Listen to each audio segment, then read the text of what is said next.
talking about I think it was the item system. Oh, hello. Sorry, didn't realize we were live. Yes, we are live now. Hello, everyone. Hello. Yeah. Genma, shut up. But it's me, your boy. I know. We all know. Yeah. Yeah, I got us three back together, so you know it's always a good time. Indeed. Oh, boy. Why is All chat right. not loading for me? I don't know. Hang Chat's on a up. sec. Yes. Hi guys. Welcome to stream. As you can see, I got James and Genma here with me today, because it's finally Hello, time to talk about Trails in the Sky first chapter in depth. The birthday. The birthday. Yes. Wait, does that make me Dick the birthday boy? No, you'll be Dick the birthday boy next week. Oh. Is it actually your birthday next week? Yeah. Yeah, Nice. it is. Happy early birthday, and yes, your name will be Dick that day. Yes, Just I'm people know. just gonna message him on his birthday and just be like, "Happy birthday, Dick!" Oh my god. No, real talk. This is just how my relationship with Genma is. But yeah, it's finally time for us to talk about Trails in the Sky, first chapter. Let's just say, a lot of you have been waiting for this. I know a lot of you have been asking for this. We were going to get to it eventually. It was just more time. Time and scheduling. Time and scheduling, yes. Everyone give him his birthday punches. Oh, don't worry. If I ever meet this man in real life, he's getting slapped. Yes, many Absolute- jokes have been made. Yes. Do you think I'm not one to keep my promise? Don't worry, she'd probably do the same if she ever met me. I mean, did you see the short that she posted earlier today? Very true. Bro, I've been abused at the hand of these two many, many times. They've had it coming from a mile away, I'm gonna be real. And if you want to see evidence of that, go check out C's most recent short. It is Oh, yeah. hilarious. Yeah, go watch the most recent short, guys, that I put out earlier today. I would have done it tomorrow, because I usually post streams on Sundays and Tuesdays, but I'm like, fuck it, I'm in the mood. Let's just do it. Yeah, So, why not? Yeah. but yeah, I also want to, like, before we get started, I want to thank Genma because he also came in early. He came in early and helped me with a few tech things, so thank you very much, my guy, because I'm a- No problem. Yeah, you want to know, guys, you want to know how the stream would have looked if Genma did not help me? Let me find it here. Oh no. There's evidence of this. Oh no. There is evidence of this, yes. Gundam, this is a different clip. It's not the truck one, but sure. Yeah, so alright. basically, if Genma did not help me, stream today would have looked like this. I think Oh, let me look at what you are posting first before. Yeah, it's on the stream. Yeah, it takes a sec. Yeah. But, Oh right, yeah. why am I not able to tap? Oh, Yeah. yeah. Yeah. Yeah. Well, That's- she had another setup, but the way I would describe that one is what you're looking at right now. If C is able to put this into the stream, it would look like that right now. What it looked like in practice, though, was this.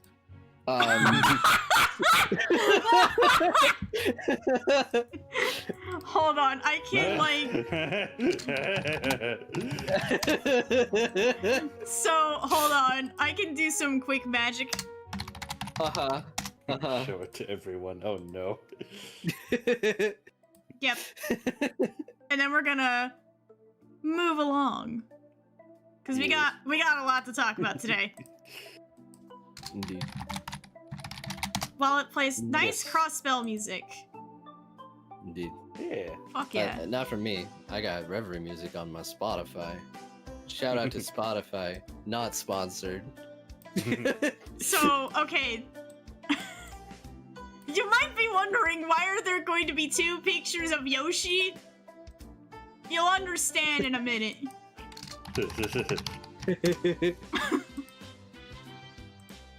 Yoshi has to know him, and then.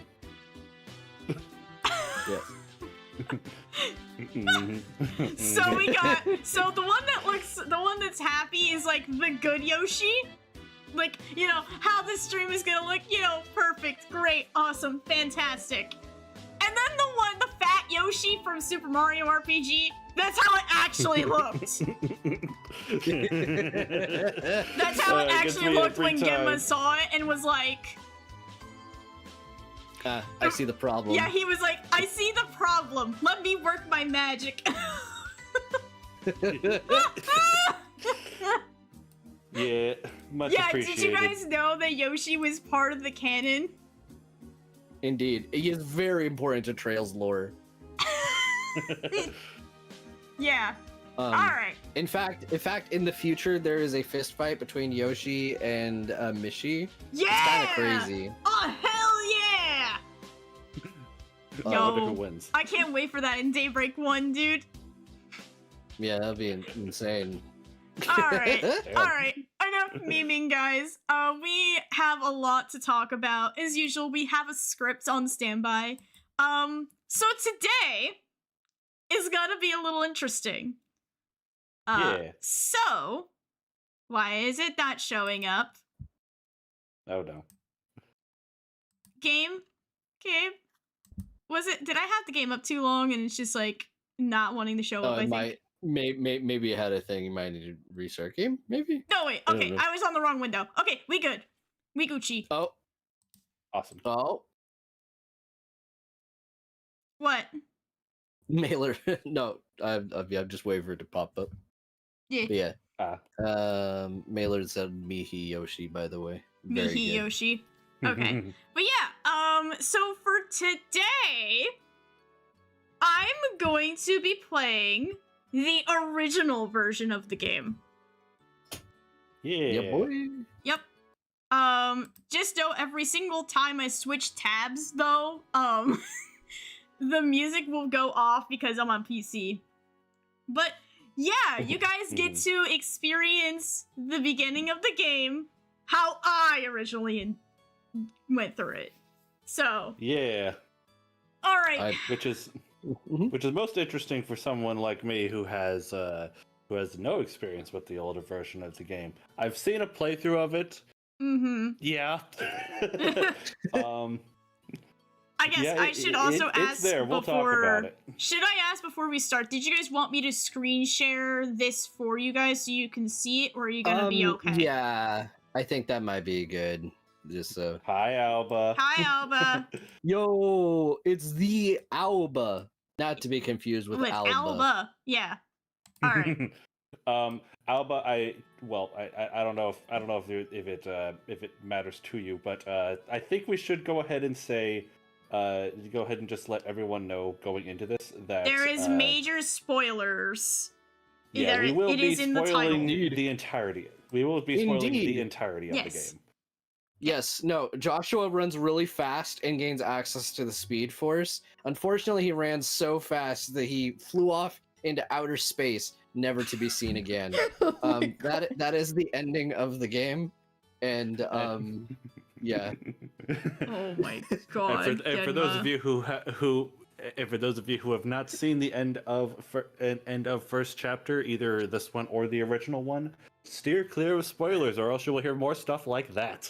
Yeah. Yes, exactly what I just said. Yes. Exactly. Yeah. But yeah, if you guys care about trail spoilers, this is your chance to leave now. Because we're going to be talking about this game in depth. Okay, without further ado, I'm going to start up the game. And yes, I know it is very quiet, guys. It sounds a little quiet. I'm going to see if I can bump it because this is a PC game. Yeah, you got more control over that. Oh yeah, it's low. I'm gonna bump it up to 33. Yeah. Okay. Does that sound good, guys, or do I need to bump it up a little bit more? Sounds good to me. Okay. Yeah, sounds But good. like Chat. hold on, let me hear from the stream.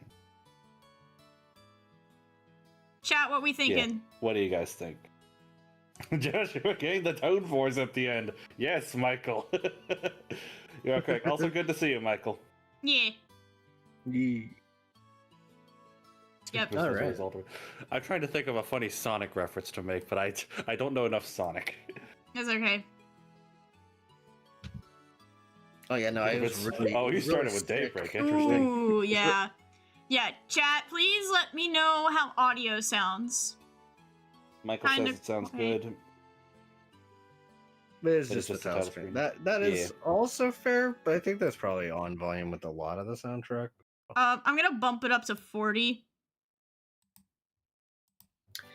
Hi, Michael. Whoa. Alright. How's it now, guys? One final audio check before we go in so we could get to talking.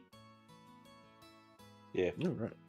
Yeah, it sounds again. Discord stream sounds good Guys, to me, but guys, what's I really need an important audio is the stream. check. You guys can meme in a little bit. I Yeah. really need an audio check. Yes, Hello. no. Hello. Hi. What up, people? Give him a shut I will up. say stream audio sounds good to me. I'm talking. It definitely does. Definitely does sound better. Okay. Also, thank you, Gundam. It's good? Okay. I'll wait for one more Awesome. person to say yes, and then we'll move on. No copyright law in the universe can stop Look, guys, me. I don't play PC games often, so that's why we're kind of lingering a little bit. Mhm. Yeah, yeah, one more, guys. Audio sounds good. Okay, Yep. thank you, guys. I was Okay, alright. game is quiet. I just bumped it up. I just bumped it up. Okay, you know what? Fuck it. We're gonna start. Yeah, let's just get this going. All right. Yeah. Fine for our purposes. Yep, okay. First, I think our first section here is going to be... Whoops. God damn it, I'm not used to playing games on PC while streaming. Yeah, it's The alright. general I can be the- gameplay. Right. Yeah. But I also want to make it very clear, guys, as we get going, do not spoil things for other games in the series. Yes. I will kill you. Yeah. Yes. I'm not going to literally do that. If anybody here is new, I am the person who is trying to remain spoiler free for the rest of the series. I have only played this one game. That's why I'm here in the discussion. Yes. Yeah. Basically, how this is going to work. Me and Genma have played most of the series. Genma is caught up. I am almost caught up. Well, caught up West-wise. Western-wise, there's the yes. 21 next month. Yeah. Yes. You will not be caught up next month. You're right. But still. Yes. Still, my point stands. We are the veterans. I'm Me a and newcomer. Genma are veterans. James is the newbie. He's only played this game. So again, do not spoil other games in the series. Do not allude to other games in the series, first of all. Yes, do Okay. not spoil JC, or C will destroy all of you and then destroy herself. And you know, Gundam is correct. I am baby when it comes to this series. yes. Yeah. We must protect JC. Okay. Alright, let's get All right. started with the general gameplay while I go through the introduction cutscene here. Yeah. So basically, our first. the game yeah. as a whole. Mhm. Yeah. What do we think, just kind of overall? And I can get started on this. Everything is new to me because I haven't played any other game in the series. So- I know I'm coming in at an interesting point, but like going in, I'm very glad I started with the demo. The demo was what sold me on the game. By the way, if any of you are game devs out there, I'm telling you, demos sell games 100%, and this is one of them. It was on my radar because of like Sia had been talking about it to me for a while. Yeah, But I playing never the shut demo the was fuck what up made about me this realize. series. Oh yeah, exactly. Yeah. Playing the demo was what made me realize, all right, I gotta try this game. And it seems like this is a good place to start. Which it was, I would say. Yes. Yeah. Also, we're coming up Yeah. on the really funny line. Oh yes, we have. Of course. Maybe I raised you wrong. Yeah. But go ahead, Genma. Yeah. I think it is a really funny starting point at the same time in some ways because of it. So like with this remake or the remake, not what we are looking at on screen, but like with the remake, they did a really like good job of like updating it and just kind of it's funny because on a gameplay level, it is kind of a chimera of like all of the stuff from the back half of the series. Why is my present a boy? Why is my Why is present a boy? Iconic. I love this. This is one of the most iconic lines in the entire series. And the fact that they did not keep this in the remake is gonna kill me on the inside. Anyways, keep going, yeah, we'll talk Genma. about that. Keep going. We'll get there. But yeah, it is gameplay wise a little bit of a chimera of the rest of the series. Kind of. I just Alright. hit my elbow. Jeez, I I heard that. Oh, that fucking hurt. oh my god. This stream's going off to a great start, guys. Yay! Let's go, baby. Oh my It's god. the Genma curse. Let's go. Never on topic. Never on topic. Okay. Yes. Okay. Can you keep all right. going? I'm gonna go get an ice pack real quick. Jesus. Hurt a little bit. Yeah. Okay, we brought up Switch 2. You probably played that port or something, then so you can talk about that because you put that in here, JC. Yes. Go ahead. Yeah. I just wanted to talk about string her down. Yes. I just wanted to bring up the Switch 2 version of the Switch 2 version of the game because it definitely was a little scuffed at release. And frankly, Switch 2 version was probably like one of the biggest things going for it for me because even though the you all right? Yeah, I got an Alright, ice cool. pack. I got an ice pack. Goody. Oh no. Oh. Alright. Yeah, so for context, I played the PS5 version. James played the Switch version, and Genma, I believe you played the PC version. That's what you were telling me, right? Yes, I did. Yeah, I do own the Switch 1 version, but I don't. Yeah, but I played it on PC. Yeah. Yeah, it'll definitely be interesting to hear if there's any noticeable differences between the versions. Because upon release, the Switch 2 version definitely was different.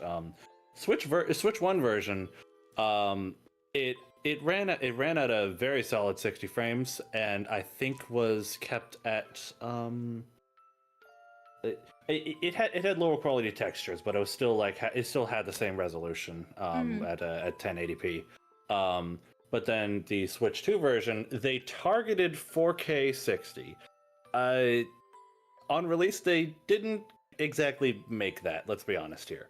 But after a patch that came out, which unfortunately came out after I beat the game, yay. Yeah, that was not good timing. Yeah, but once that patch came out, they separated the game into a quality mode and a performance mode. Quality tries to boost tries to boost the game quality to 4K resolution, whereas performance locks it at 1080p, but also has a locked butter smooth 60 frames. And gotta say, that performance mode, really wish I had that at launch because it is the way to play on Switch 2. Yeah.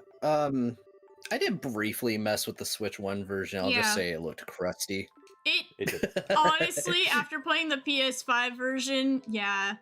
I played this. It did I look very did crusty. the demo for the Switch 1 version, and then bought the PS5 version because that's the console I usually play Trails games on, or Mhm. RPGs in general. I like to call my PS5 my JRPG machine, and I will say that it was perfect on PS5. Chef's kiss. Yeah. Oh yes. Yeah. I will note that there is no Switch 2 demo. The only demo on the Switch Is the platform Switch is 1. the Switch 1 demo. Yeah. Which it still gives you an idea for the game. Just know that if you pay for the $1 Switch 2 upgrade, yeah, it's very worth it now after the patch. Oh my At god. launch, maybe not, but after patch, yes, absolutely it is. Illegitimate child. Yes. Yeah. Yeah. Anyway. I like how she's so happy that Shara taught her those words. Yes. I see the JC. You put the funny topic very Oh, yeah. early on in this. Yeah. I guess Alright. because we brought up like some of the terminology or like some of the dialogue changes already. Yeah. I guess we'll just get into Let's that. just Genma, let's just rip off the band-aid. Yo, Mhm. gung ho! I'm real gung ho about gung ho. Let's go. I'm Yo. not. I don't know about you. Okay, real talk. I mean, okay, really funny. I kind of slightly revisited it. I shared like 99% of my thoughts on like this entire thing during that whole like dungeon stream that I was in, and like I think Oh yeah. I don't think I can really word it much better in terms of like my thoughts there, but I do think it is. I love More golems. nuanced. Oh my god. I do think it is more nuanced than I think like a lot of hardcore like Xseed fans like really want to give it credit for, as far as like some liberties the Xseed did take. I do at the very least respect the creative decision for them to want to make a more quote unquote like faithful script in a sense, because I will say Xseed going above and beyond set very high expectations Yeah. that are debatably unreasonable for anyone who had to pick up the mantle afterwards. And I think it's just also set up people just feeling like, oh, like it's a decline in quality, when it's just no, they just were being arguably fanficsy in places. Yeah. That's really the nicest way I can put it. Yeah. Yeah, I've seen that happen, and I've seen that happen in other like games that have been remade in the past. Yeah. My whole thing with this is, as somebody who is a big fan of the series, and I talked about this with Genma many times, but I'll say it here. I just think for somebody like James, who is starting the franchise with this remake, with these terminology changes, it's going to screw him over later on in the series and make him confused. And not just him, other fans as well. And that's why it's like, okay, this is actually kind of a problem, because they are not keeping things consistent across translations, which is what I have issues with NIS America. I think me and Genma both have issues with NIS in some respects, but even still, the one thing I will give NIS America, they decided to stick with the terminology Xseed translated, which I think helped a lot when that transition happens from Xseed to NIS in terms of the localizer. So I just feel here, it's gonna just screw people over. Yeah, I'm curious what all I could be screwed over on. The only thing that I know for a fact, and I've already been cleared up on this, was the tower names. More like I drilled it in your head. You did drill it in my head. But even within the game, that was the one thing that I noticed partway through as well, because there were some items in the game referred to with the names Esmelis, Sapphiral, I forgot the other two. Carnelia and Amberol. Oh, okay. Thank you. Okay. Yeah, I noticed that, but I didn't understand the actually, connection to the towers. I will actually say, while those are like really cool names, I actually feel that is on the lower tiers of stuff that's Bad, like problematic because like I No, because actually we think that memed. We were memeing one of them with but our like friends' studios. but like I think the tower names are mostly just like contained to this trilogy. Like I really don't think this is referenced past Sky, like as far as like the towers, I mean. But I think with there's other things that are referenced way later on that they have messed up. Mm-hmm. But Yeah, I'm curious yeah. what some of those things are. The only other thing that comes to my mind right now, possibly, is just Zin's name. Because I know no. apparently No. that's Okay. No, so that actually he has been spelled well. Okay, actually, Xseed made a mistake in the very initial release of FC, and they fixed it by the time they made the PC port. So, like, anyone playing it now will never encounter that unless they go out their way to play the PSP translation, where they mistranslated it as like Zane for some reason. But then Zane, yeah. But like, no, it's been spelled Zin consistently. I think there's in one of the games they pronounced it like with an X, but I think that's just Chinese-isms. I don't think it's any like more complex than that because it's a Chinese name. I also remember hearing that one of the other games had translated his name as Jin, like with a J. No. It's been consistent. No, it's been consistent. Okay, He's been that's very good. consistent. Yeah, I think well, okay. One, everyone has brought up with the golem thing. Yeah. Those monsters Yeah. that like showed up in the final dungeon. They went with archaisms, which is a portmanteau of archaic and mechanism. I'm pretty sure. Yeah, that sounds that right. Yeah. So that's what they are largely called in the series, and they decided to go with in the English side. I mean. And I guess they went for a different translation, gung ho, on that one. As for the Esmelis and Jade and all that kind of a thing, actually, the funny thing about trails is that I think those names typically are specifically referring to gems, like those are equivalents of like emeralds and like rubies and like those sort of things. Whereas like colors like Azure and like Jade and all of that are still very much terms in universe and trails. I think they love the word Azure in these games. Yeah, they just do. in particular. They love it. Yeah, it's almost like don't they have a game that's called Trails and Yes. Yeah. Yeah. So so I would say that that doesn't break world building or anything that it is used, that they are both used. I would say that. Yeah. That's good.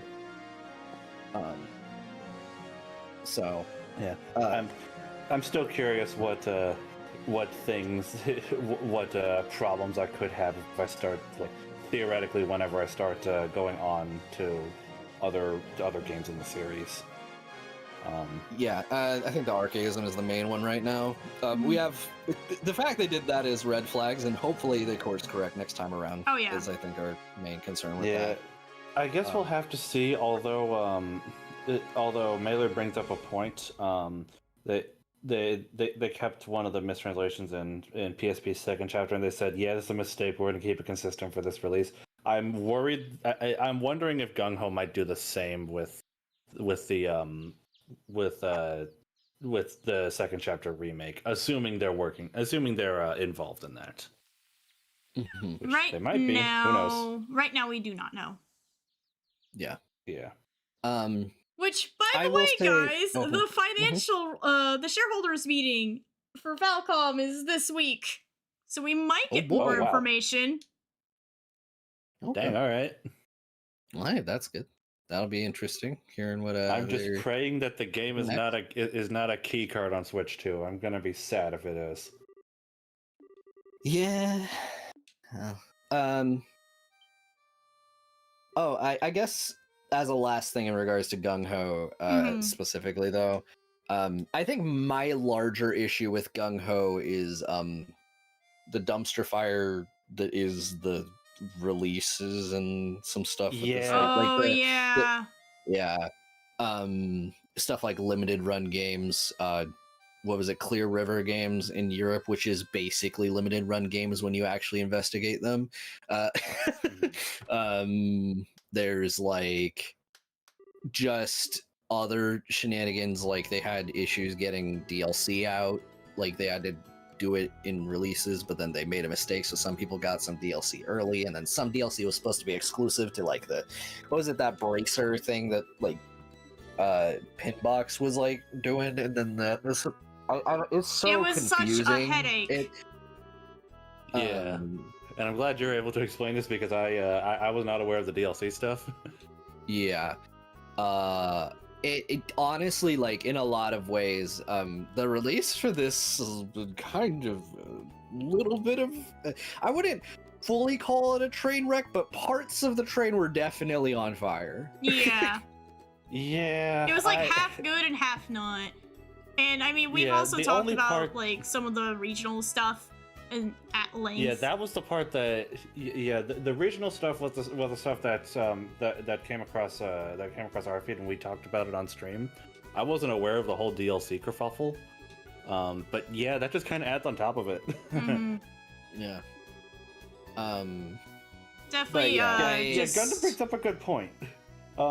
Has limited run even shipped out the game at all to the guys who are trying to get that? I would not don't be know. surprised if they didn't, because Good they have a God. track record of releasing or sending things out a year to, in extreme cases, 2 years late. So, Good lord, the game's been out for 3 months already. yeah. If you guys have never ordered from Limited Run before and you ordered not knowing that this is how they are, I am so sorry, but oh yeah. now you know. But yeah, I think that's one of those games where it's like, if you are absolutely desperate, you should also be in a position to double dip if you don't want to wait a long time. Which is not probably the situation you want to be in. Just know what you're getting into. Yeah, here's my thing. I honestly would just say, in general, don't fucking buy stuff from limited run games. Just, I agree. I agree. Don't waste your time. It's a shame. Yeah, it's a shame because I used to hear really good things about the stuff they did, like back in like 2017, 2018, around like Switch 1 launch time. I used to hear only good things about them, but now, oof. Yeah. Reddit was full of limited run apology letters that sounded like bull. Ugh. Ooh, ooh, rip Alba. Alba says, order twice from limited run Scott Pilgrim during COVID. Fun waiting time, so fun, legit forgot. Ooh. Did they even give you that? Out of Did curiosity, you even Alba? get that, Alba? Yeah.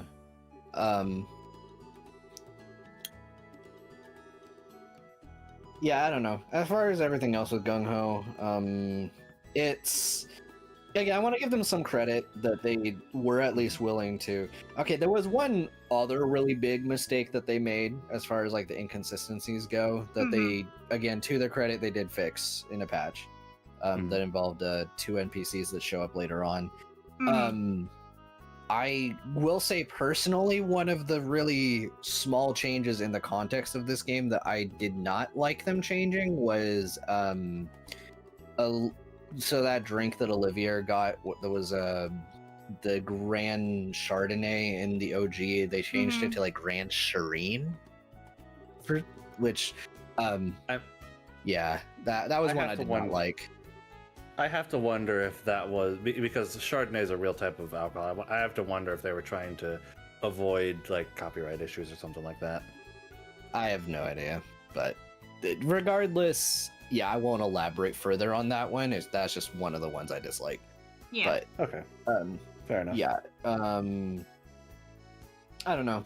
And again, like, I went into a lot of speculation in that other stream, and like, you know, I could repeat myself a bit, but like the very short version is there's a lot that we don't fully know as far as like the internal politics, but I know that the rights for individual Trails games are like themselves like a nightmare of a custody battle as far as like Xseed stuff versus Absolutely. NIS, and it is a nightmare.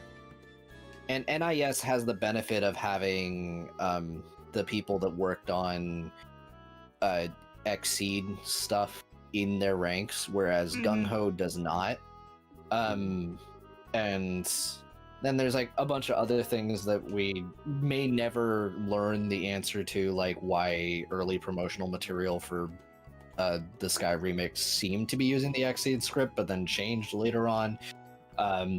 As with companies, when something like this happens, I don't know if we will ever get an answer for what exactly happened. We are largely just going to be left to speculation. It could be anything from creative differences to just Xseed pulling out their script, or who the frick knows. Like, just God, I've not played this on. Oh, it's decorative. Okay, it's decorative. Nice. I don't want to bring us out of Trails and into a larger discussion about the games industry as a whole. Yeah, but this is not the place for it. I do want to bring up real quick. Unfortunately, this just kind of is the games industry. It's a very secretive industry, and these kind of things are where it starts to bite them in the butt. Oh, by the way, outside of the house, you can rotate the camera with the right stick. I know. Okay, all right. I know. I was like, you were trying to walk behind the house. I was just wondering. I know. All right. Okay. So, but yeah. This is typically not an area where I rotate the camera, though. Very fair. That's fair. Plus, I like to have my camera facing north at all times. Right. Makes sense. But yeah, okay. I guess we can move off of that and just I think get back to general gameplay things. I guess. Yeah. I think next up here is our combat, which I know I have not gotten to combat in this game, but combat in the original is very different. Well, actually, I think I wanted to bounce backwards because I think we actually had a very funny jump in terms of topics there, and I don't think we fully got to explore. And since you're walking around, I think it would be better to elaborate a little bit. I think one thing that was very phenomenal to me when I played this game is the fact that, like, how this compares with the remake is that it's pretty dang one-to-one. It is pretty much one-to-one. I'm kind of like skimming through the script a little bit while we were talking here, and I can definitely say it's very close to the Xseed script, but it's very much the wording got changed.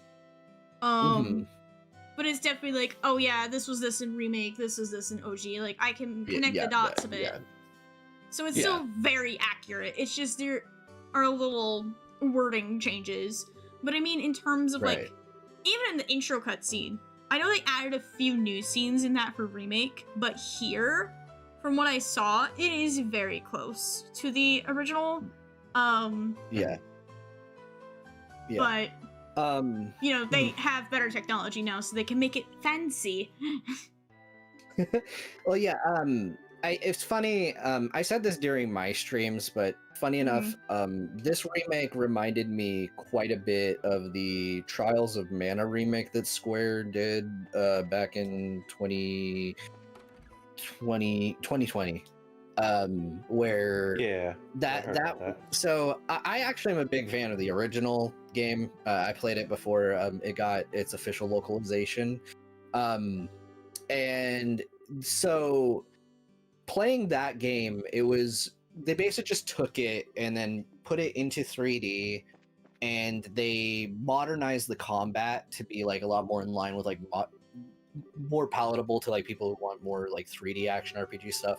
But they kept a lot of the core ideas and just kind of integrated everything really well, that it just kind of felt like you were playing the same game, even down to like the script being one-to-one to the original, and the the pacing of it is like only a little bit longer because of like it having cutscenes. Like it's pretty dang close, and while like the environments in between like towns and everything are the most radically changed, they still made sure to keep like signature locations in there to make it still feel like as familiar while being like working with the new 3D visuals. And again, like this felt like this was the exact same approach they took, which is a very cool kind of remake where it is taking liberties, but very tactical liberties that just manage to feel like you're still playing the same game, which is really cool. Yeah. Yeah, I remember there's this one area in Rouen. I remember when I was watching I mentioned I watched a playthrough of first chapter of this version of the game. There was an area in Rouen where like there's a whole side area you can go down on the beach that leads that you're supposed to do for one of the side quests. It leads to like another weapon or something like that. That's basically, I don't want to say one for one, but it's very similar to how it was. The two versions handle that almost the same way, which kudos, well done. Yeah. And very short answer to Baylor. No, she's supposed to have baby speak. I think people view it as an impediment because the voice act. I mean, I don't know how you'd voice that, but yeah, it's supposed to be baby speak because Charlotte's a weird character. Anyway, we're not talking about Trials of Mana. Yeah, no. Yeah. Yes, so I unfortunately have to go through this dialogue, so we're gonna use this time to chat. What's up, baby? Yeah! Yay! I love lore. I do though. But yeah. I think the other thing, like again, just expanding on how they are, is like the towns in particular. Again, like the Trials of Mana remake I mentioned, are like incredible care in making it look like the original, or like feel like everything is basically where it was originally. And it's like, I think in this it's even more close, partially because this game technically was a little bit 3D because of you could rotate the camera around. Oh yeah. You could not you could not do like that. It's like kind of like an isometric one. Yeah. Yeah, isometric angle. Yep. There are problems with that in the field exploration stuff, but yeah. Yeah. Anyway. Out of curiosity, because you know I'm the newbie to the franchise. When did they change the camera angle from this isometric view to like the behind the shoulder view that we know? Cold Steel 1. Yeah. Yeah. The more I'm hearing about Cold Steel 1, the more I'm hearing like that was apparently like a huge shift in the franchise. It was, apparently. yes. Yeah. It was. Yeah, no, that was the first like fully 3D controllable camera. Like I think I think they had a few platformers, like I don't remember the name of it, but they had a few that were 3D technically before, but like one that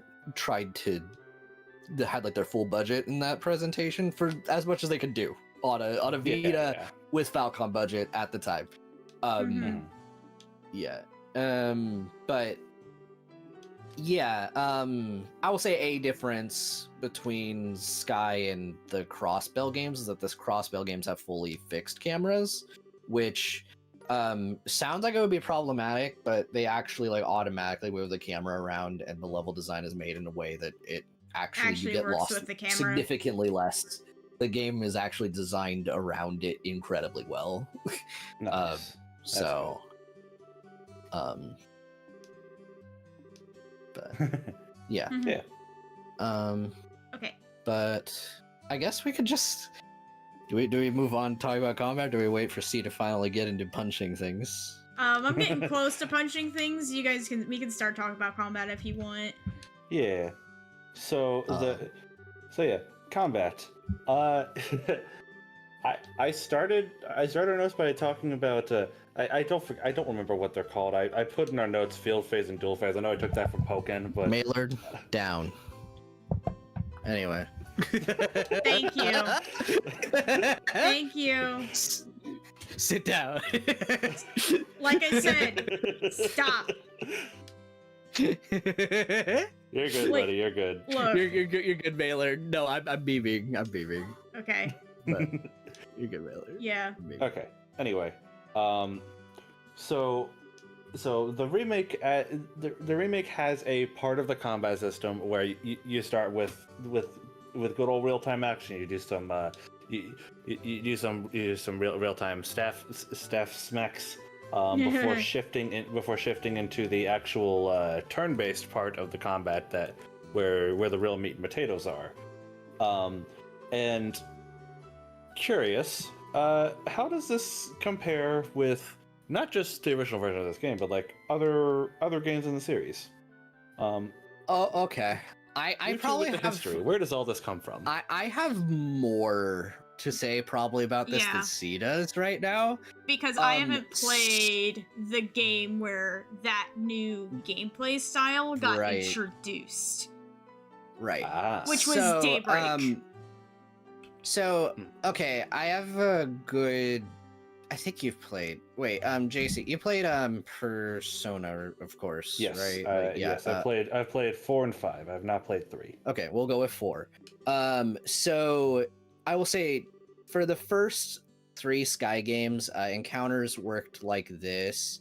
While you're walking around, you have okay, so actually, I want to complain for 5 seconds. Go ahead. So when, yeah, in OG Sky, you have like your party members following directly behind you and everything. I call it the train, as it were. And when you walk up behind an enemy, like directly behind them, and you like make physical contact, you get a preemptive on them. Yeah, you get a preemptive strike. So basically, Right. all your party members are able to act one turn before the enemy does. Yeah, works Kinda like- similar to Persona. Yes. Yeah. But enemies, so this is the really mean part. If an enemy makes contact with your back or the train, you get you get jumped. Oh, I see. Yeah. I Yes. understand the issue immediately. So you need to be very careful with approaching enemies because of the train. But anyway, that's how it used to work in Sky. Here is the saving grace. You had a guaranteed run from every single fight in the Sky games. And you got a couple quartz later on. One of them made it so that enemies couldn't detect you at all, so you had free preemptives. And another one that you got made it so that you just did not get encounters whatsoever. And you get that one in like the sewer at like the end of the game, basically. Oh yeah, that sounds like a game to me. Yeah.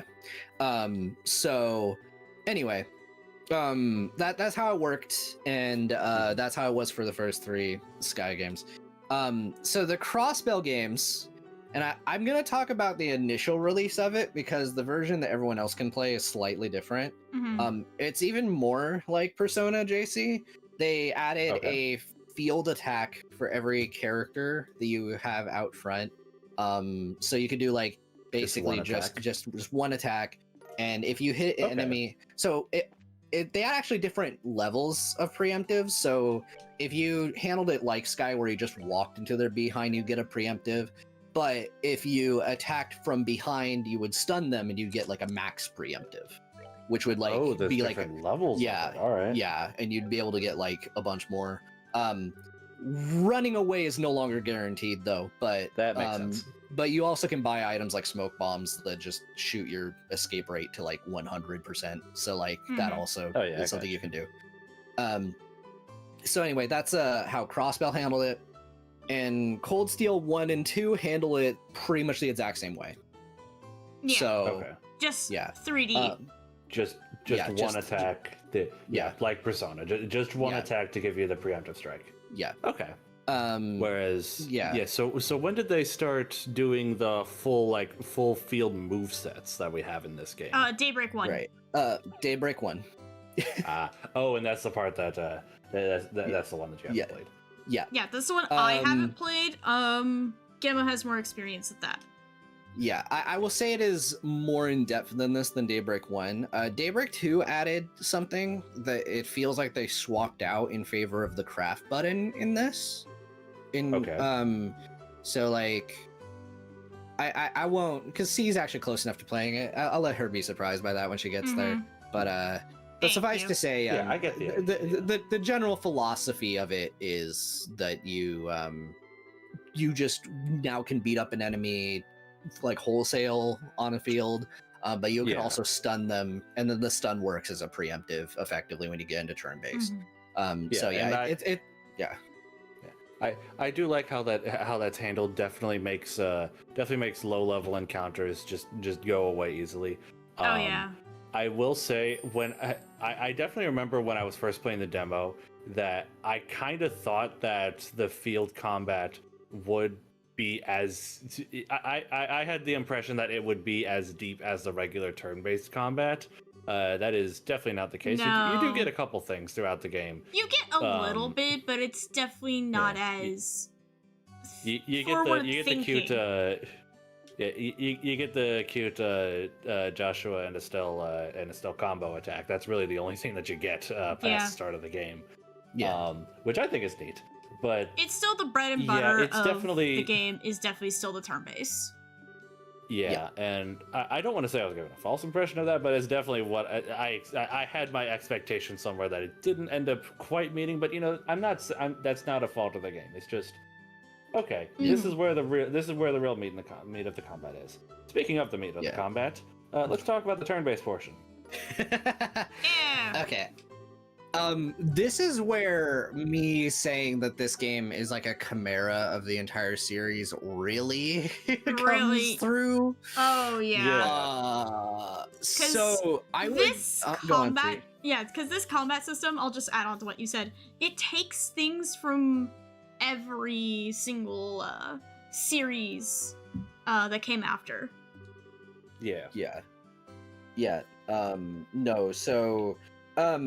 It's kind of funny because I think the series itself, the way it worked initially, JC, is that like every game added like new mechanics. Usually arc starters were the biggest revamps typically. That makes sense. They typically built on each other. To the point that arguably by the time you're in like Reverie, it's really funny to see a single player turn-based RPG experience power creep a little bit. It is very funny. I see. No, but Reverie is an interesting game. It's actually really sick, but it is so mechanically complex. It's insane. I mean, this does just bring back to mind like the reason why I was so put off of even trying these games was because there's only a couple ways to start the series, and those games are very old and have a lot of games in front of them that you have to play in rough order. And to quickly like going back in that. To quickly speak my experience though, I will say I think the OG Sky games actually, like, if you are playing them as your first ones, and especially if you have like experience playing some older games, I don't think they're badly designed. I think just they're simpler. I think with this game, I would say this is like the basics that the rest of the series expands on. Yeah. And I will say though, I don't think this game is fun on any difficulty higher than normal. Just because, again, it mostly just inflates enemies' defense, which I think I remember hearing you say that not this game, but apparently second chapter. If you decide to start that game on Nightmare, you're playing with the RNG. You're playing the RNG game. I actually think any section in these where you only have 2 party members, it's like it's very dangerous. Falcom does not know how to balance this combat around 2 people for some reason. And I've said this on streams as well. Just any time in the original version of the game where Estelle and Joshua are just it's just Estelle and Joshua, the game becomes automatically 10 times more dangerous. Yeah, and that makes sense for these older games when literally everything revolves around the turn order, because you know everything's in the turns. Whereas I feel like from what I've seen of this game compared to what I know of the remake, you got a lot more going for you in the remake. Oh yeah. Yeah. Falcom spoiled you guys. Yeah, that's what I'm learning. Yeah, I think that is like the biggest thing. I will say for me, the combat really started to get good in the crossbell games. Oh yeah. You would still be missing a lot of mechanics, sure, but I think those games have like quite a bit more going on in a very good way. And like typically the crafts are a lot more usable. Arguably, they're better than arts in Zero, actually. Azure balances it out again, though, quite a bit. But low-key, yeah, I was waiting for a counterattack there, and then I remembered counterattacks don't exist in this game. That's a great example, because that's a crossbell mechanic. Yep. Yeah. Oh, man. But we were talking about the physical attacks. The crafts and the art systems. For a second, that is our next topic. So, would you say? I remember sometime in one of the early streams, Sue told me that the original version of First Chapter, the one that's on screen right now, very heavily leans toward arts. When it comes to like optimizing the combat, whereas I would say that endgame of the remake, they seem pretty equal to me. You got some people who are really good at casting, and then some people who are really good at using their crafts. I think it's also they rebalanced everybody a little bit to circumvent this, because to be honest with you, I've talked about this on stream, some characters like Olivier and Chloe were automatically just 10 times better in general because they were casters. Joshua was also pretty good because he was fast and he could do both reliably. And also he had that big field nuke like S-Craft, which was pretty nice. Black Fang is crazy. But Black Fang really good. But like characters like Tita, for example, or Agate really got the short end of the stick just because of the way the game was balanced. And a lot of endgame strategies for OG, the one I'm playing right now on screen, it was very much nuke with White Gehenna. That was basically the endgame strategy. Like, get White Gehenna as fast as you can and just nuke everything. Yeah. Which I am very glad. I am very glad they did balance everyone to make everyone feel and even along with better. that, even along with that, Pokemon brings up a good point. Apparently, the remake like very heavily retooled Estelle. Yeah, Estelle got better. Yeah, she is forced into like the support role in I mean, she kind of has that a little bit in like the remake as well, but it's not like as like forced as it was. Right. But yeah, she generally could get like I think most, if not every spell in the game, a good amount of them, but like she just she wasn't like the strongest mage, but she wasn't the strongest physical attacker either. She had morale, which buffed everyone's crafts if you wanted to go physical. The way I described Estelle to James was Estelle is a jack of all trades. Yeah. And she still is. But definitely by endgame of remake, she is definitely still that. But like it's not just she's a jack of all trades. You can build her any way that you want. Yep, absolutely. Like for example, if they hadn't told me that Xin was a tank, I probably would not have figured that out, because by the end of the game, Estelle was my tank, just by default. Yeah. She I happened to have enough things going for her at the same time that I realized I can make this a really effective tank build. And yeah, that's just what I ran with for most of the game. Mhm. Okay. Definitely beat Lawrence. Technically, actually, I think that is technically her like secondary niche in the OG because she has In taunt in the original. Okay. Fair Yeah. But yeah.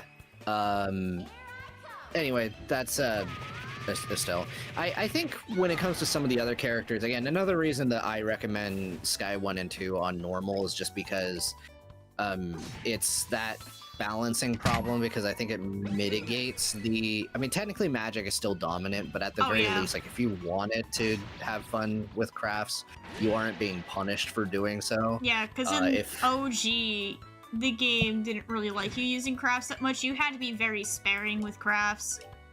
Just because CP was not as a well-found resource as it is in later games. Yeah, I was gonna bring that up if you didn't. From what I saw of this version of first chapter and like what I'm even seeing right now, CP's kind of scarce. It is. Yeah. Because you get it by the boatload in comparison in remake. Oh, yeah. To the point where like I frequently found myself, okay, I've got over 100 CP. Okay, time for an S craft, or like I'm approaching 200. May as well use an AOE here. It just became the resource that I cycled through very quickly. You know, unlike the EP, which is a lot harder to restore. But Yeah. I cycled through CP very quickly because I found myself just using craft so often, to the point where I didn't really use that many regular attacks, like post the starting area. Well, post like chapter 1, I'd say. Yeah. Really, the regular attack was just the thing I fell back on if my physical attacker had just used their S craft or something like that, and that's it. Yeah. Yeah. I think with I think the remake in general, there's just a lot of characters that just are really fun to use.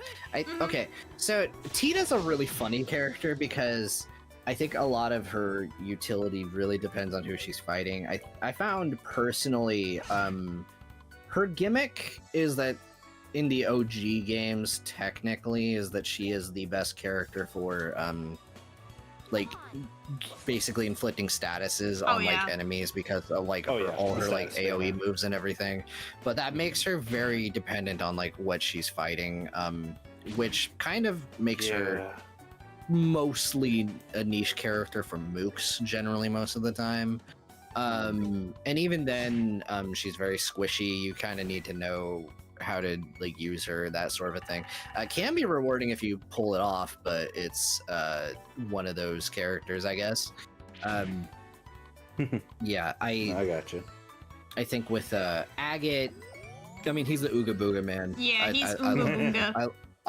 I love playing as Agate in general. Like the risk reward of just like S-craft is once so, you learn that strategy, funny. You can never go back. Yeah. Again, unfortunately, I did not know that on my first playthrough. I learned it. I learned it after. Yeah, and then Genma on my streams was like, "Hey, you know you could do this, right?" And I'm like, "That was fun." Yeah. Yeah, there's a lot of really wacky quirks. Again, like hearing that allegedly Agate can no longer die from Wild Rage anymore is stupid. I can't believe they let that happen. That's funny. I still find it hilarious. Throw a bunch of evasion on there, and I guess he's not dying. Like, what do you mean? What do you mean he can't die? Yeah. I actually don't know how I feel about that, but also if you combine it with that one quartz. Oh, by the way, Lone Blade in this, really funny because there's a different quartz in Cold Steel that's called that, does something different. But the fact that's just the Chevalier thing from later games is hilarious. That's funny. And if you pair that with Agate, having that quirk, I'm just like, oh, so you could just have consistent full damage with his S-Crafts then. Very good. This is very balanced. Oh yes, more physical damage from having less HP. From Why literally Don't mind one if I HP. do. Literally 1 HP. Yeah. That is our next topic, the court system. Yeah. Are there any other courts that come to mind? I mean, okay, so I kind of brought up before that there were the two courts that interplayed with the encounter system. So I did notice. Well, okay, I kind of had to figure it out because of the name changes Gung Ho was doing. Oh but yeah, it was, some of them got yeah, changed, so that was Yeah, fun but- trying to figure out. But it is really cool when I realized that those two quartz, they kept them in this, but they changed what they did because of the action RPG stuff existing now. Because Yeah. a A lot of them there were some quartz that either got removed, crunched into one quartz in general, or just outright removed from this game. Just because they no longer makes worked with sense. how, like, the Yeah. series was going compared to the original. yeah. Yeah, I that think makes a sense. good one for Yeah. that would be like the Haze quartz, because there used to be like 2 or 3 separate ones, but then they all got condensed into one. Yeah, so JC, Oh, the heat haze. Okay, yeah. no, the one that turned off encounters in the original is the one that they called Hidden Leaf in the remake. Mhm. So that's what it used to do, is that it just made it so you did not get encounters when you Mhm. like it turned off contact with enemies altogether, basically. Yeah. And I forget what that it's like. I mean, aside from the elemental points you get from it, which was like a ton, I'm trying to remember what that actually did in Mhm. this version. Hidden leaf. I think it was accuracy evasion. Probably another thing. I also do remember it for giving a quick and easy access to Sylphan Wing. So Yeah. I think what you said sounds about right. I mean, like, is their adaptation of your avoiding battles, quote unquote, so you're just making so they dodge more or something. Yeah, that checks out. yeah.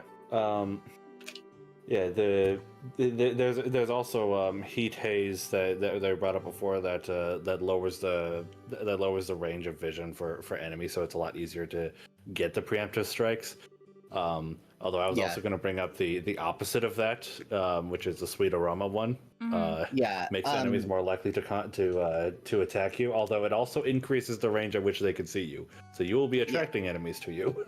So really funny. I don't think that one existed in the original, but it is in other Trails games. I think it was called Scent in most of them. Yes. yeah. That sounds right. Okay. Yeah. So, yeah. And as far as I can tell, Pokemon, no, I think its hair is the same. It might just be a No, it's the same. sprite thing. It's just Yeah. how the shading is. I talked about Yeah. the quartz system very much in depth on my own stream. Back Right. beginning of the stream series. I don't want to get too deep into it here, especially since we still have a lot to cover. Yes. Oh yeah. We Yes. haven't even touched on the story. And it's a lot. And also, if you guys want to see me go in depth on the combat of the original, at least, which most of that applies in this case, you can check out my Trails of the Sky trilogy review. But Yeah. I should probably throw a link for that in the Discord server after the stream is done. Nah, well, Gemma, you can self-plug yourself at the end, okay? Okay. I know. But yeah, no. In general, though, it is a really cool system, and Oh yeah. I will say on my end, I had friends that were thinking that they were gonna give this game one of the more modern quartz systems, and I did not think they were going to, and I'm No. glad I was right. Yeah, So they were I'm- very, like, consistent with this game, but definitely changed a few, like, they changed some Yeah. characters' quartz setups, like Chloe, for example. Yeah. She was the big one that got Good to changed. know that it's a little different in other games. It's something to look Yeah. forward to. Yeah, I think Sky is mostly consistent, but I think every Oh yeah, I kind of figured. every arc has some fun little additions. It has some little quirks, like the Crossbow series Duly has noted. master chords. Yeah. Oh god. Actually, I will say Zero is more consistent with Sky 2, but then Azure introduced the Master funny chords. and yeah. Yo, So Snake's here. Snake. Yo. Hey. But yeah, no, once we so- get done with the gameplay aspect in the discussion, we'll just be I'll be taking a small break. Yeah, sounds good. We only got one more topic if we want to yeah. start that real quick. Yeah. It's just anything else in the equipment system we wanted to bring up. I know we put in. All right, Genma, what do you have to say about the droplet I just system? wanted to say, I have JC's notes here, and I just wanted to say, the way he wrote this is really funny to me. It's like a tagline article. Droplets seem to be a Falcom staple. Are they? I'm curious because I've played 2 Falcom games and they both use something similar. I know, it's just the way you wrote it. They are. No, me and Genma were having a big chuckle about that. Yeah. No. To answer your question, not well. Okay. I don't know about Yeast. I haven't played much of Yeast, but they did introduce that in Cold Steel 3. Okay, so they weren't. They weren't in these games originally. I genuinely thought they were in Reverie, and then I got corrected by the nerd over here. There was a different thing in Reverie to facilitate. I think I was like getting them confused. I think that's why I was getting them confused. So I was half right. Yeah.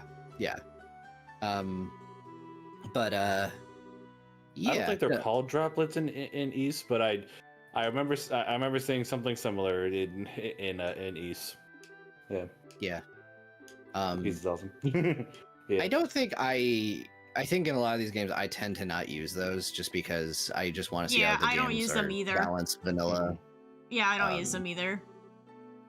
Yeah, I think at least for I was gonna say the one exception is there is a character in Daybreak, without going into detail, that they are incredibly mage coded, but they have a craft that for some reason is physical damage based, and I was like, well, I want this to be good, so that is fair. Yeah.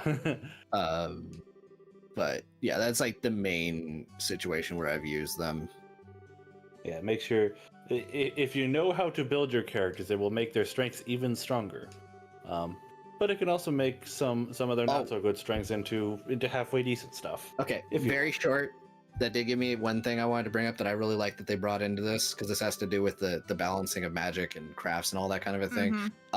So Cold Steel introduced a mechanic where so basically, JC, for the most part,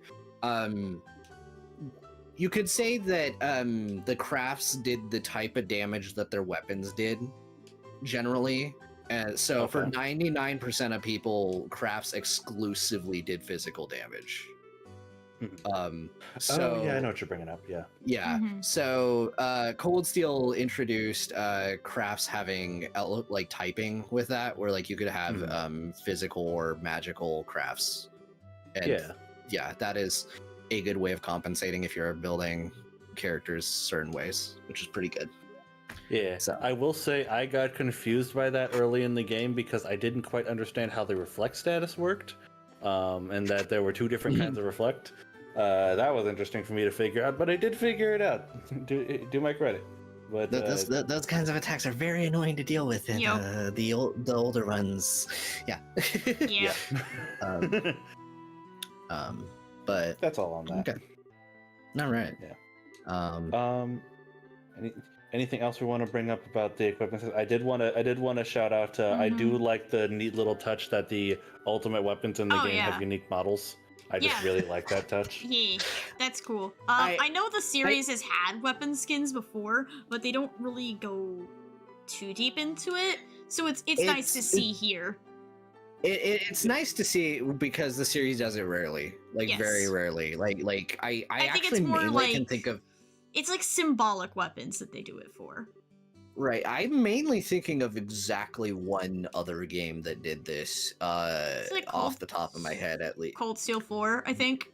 I think that's the only one I can think of. Yeah, that that's did what I'm that. thinking. Yeah. And it was really cool there and really cool here. Mhm. And And I like that. I hope they do that for future games. Yeah. Obviously, and, again, I haven't played Daybreak Onward, so I don't know. Right. Yeah. Okay, so actually, because you brought it up, I just wanted to complain for 5 seconds. Okay. Alright. Okay, so as far as like how this compares versus the original, I'm gonna make this a more general thing. This goddamn game and its missables in the Oh my original God. version versus like Oh, yo, the remake, Snivy! like yo, Yo! Hey, Hey, Snive! we'll go. I don't actually see him in the chat yet. Hold on, let me hit refresh or something. He's doing his usual thing. Okay. Oh, like his little face emote thing. Yeah, his little Lenny face. That's really funny. Oh, it showed up in the stream thing, but not in the actual chat. That's interesting. Huh, I can see it in my chat. Change the Again, the stream thing to Are you on to live chat or top? What are you on? Change it to. I'm on like the. Is it okay. live or top? Change. Yeah, change. Oh, I see. You got it? Thank you. That on. I got it now. Thank you. Okay. Nice. Very good. Yo, Snive! What up, my guy? Yeah. The goat for real. For real. Anyway, so the missables. Oh my freaking god. Oh my god. So the series in general is really bad about this sort of a thing. Yeah. It's kind of a guide game series, but I feel like It Sky is. 1 is the worst of it. Sky The 1, entire I bunch with think- it. Sky 1 is the most egregious with it. Second Yeah. chapter can be pretty bad too, but I think that's more if you're going for the like Steam achievements with like all the Right. Anton quotes and the Breakfast Safari Yeah. ones. Those are the Yeah. ones I think make it also a guide game. Yeah. I guess I'll know what that is later. Here's my thing with Trails. I do max BP runs. If you're doing a max BP run, the game automatically becomes a guide game. No questions asked. Exactly. Yeah, Yeah. I was gonna say, yeah, if you're going for max VP, you're gonna need a guide. The way how I approached this game the first time was I did not want a guide, so I just decided I'll make the BP choices the way how I think would be BP would give me BP, but if I'm wrong, oh well. I'm not going to sweat over missing a few. If I'm going to go for 100% playthrough, that's what New Game Plus is for, and that's what I did. Yeah. Exactly. But yeah, like I think in the originals, like there's like zero telegraphing for like a lot of things. This is true for a lot of other games in the series as well, but like with this one, it's like even for things like quests. Okay, so a big thing with this is that they do want you to go to the Bracer Guild to check things, but I remember most egregiously the most absurd moment is right after Tita joins your group in like chapter 3. You like you have to head to like Elmo or whatever with her, right? At that exact moment, arbitrarily and nothing else in that day before that, it decides to add more quests onto the Bracer Guild, and nobody comments or says anything like, hey, we should go to the Bracer Guild or any of that kind of a thing. And so many people, myself included, are like, I'm just gonna go to Elmo because this feels like what I'm supposed to do right now. And then what ends up happening is they check the Bracer Guild later and they see the 5 quests just poofed out of existence. Yeah. Ooh. Damn. It's so poorly telegraphed, and like obviously there's the Carnelia books, which it's a good read. Yeah, we definitely talked about those. But like those are very poorly telegraphed, and like in the remake, the saving grace for all of this is the icons they introduced in like the Cold Steel and like the Cold Steel games, where you can just kind of see when things are available. That's like the main thing. That's like the saving salvages grace. this. That is the saving grace. Yeah. At this stage, I actually did my replay of this without a guide, just because like I got into the habit of like, okay, well, the moment I have control, I'm just gonna pop open a map and see if an icon shows up, and that generally did the job like throughout the entire run. Oh yeah.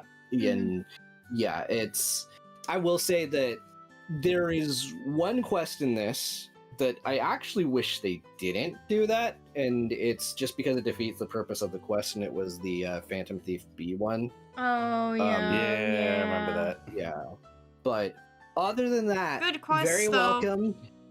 It is a good quest though, but yeah, other than that, very very welcome change, and very needed, because it just really highlights to everyone involved just how absurd of like, what do you mean you want me to go back through the cave? Yeah. Like, It- yeah. Once again, I'm just I'm glad and feel. Oh yeah, skip travel too. Once again, I feel glad, and now I know just how spoiled I am with this remake, Yes, you because are. all these skills of looking for the icons and knowing where to go based on like where these icons are located and checking map for things. I learned this stuff from Xenoblade. Great series, by the way.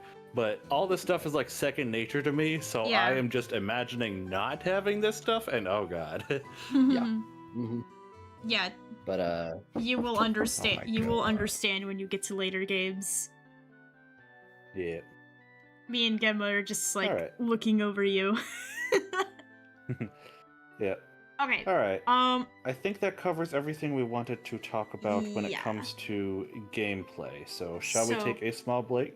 Yes, and next up will be story, characters in the world, and I am just going to say it considering what time is looking like right now. We might want to not drag our feet too long right. on some Right. of this. I think what we should do for this next section is kind of just talk in a broader scale instead of going over each bullet Mhm. point. Oh yeah, Yes. exactly. Yep, I gotcha.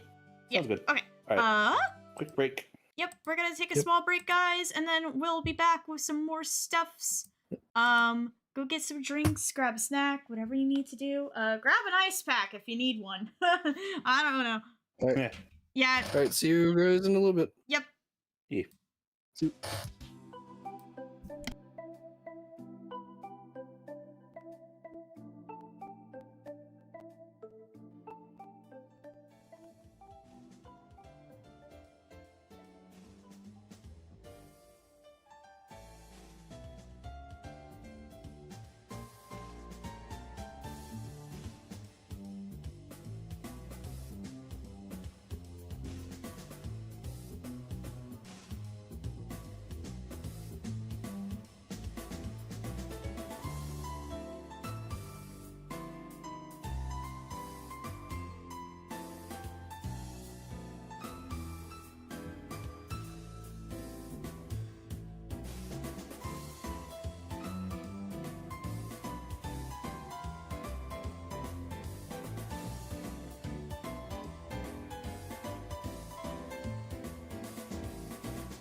Ready. I have returned.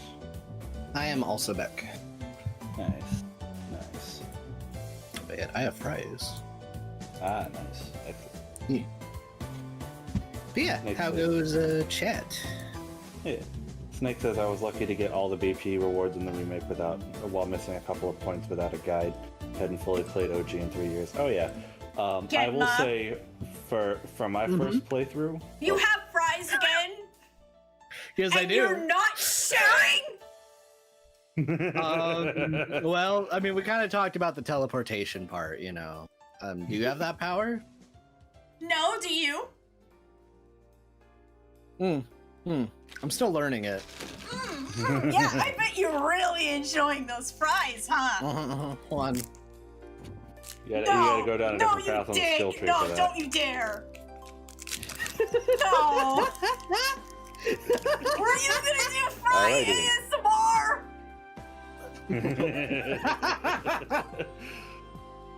That's just evil. Instant transmission French fries. Yeah?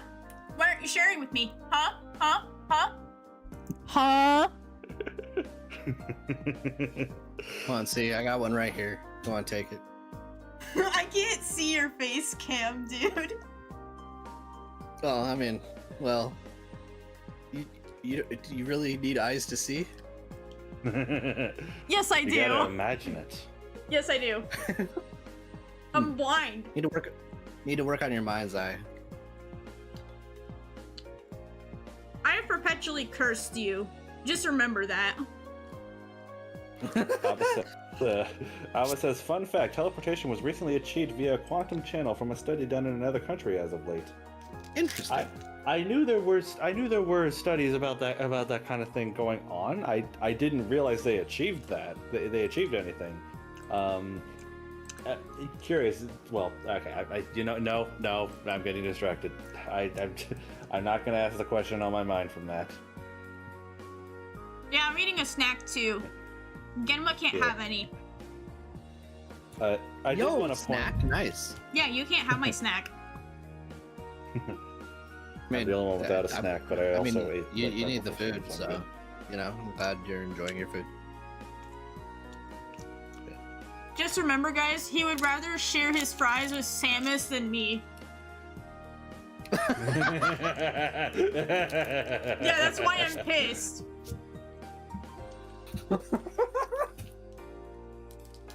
It's like the best derail ever. I love it. Bro, that pissed me off so much. Alba, if you find the article again, I actually would like to. I actually am curious about this. I would like to read it. So I don't mind if you'd like to DM that to me. That'd be nice. If you find it again. Yeah. Okay. I had to put up something on my wall. Okay. Let me get back in here. I was gonna say real quick, because Snake reminded me of this. What? Regarding the BP,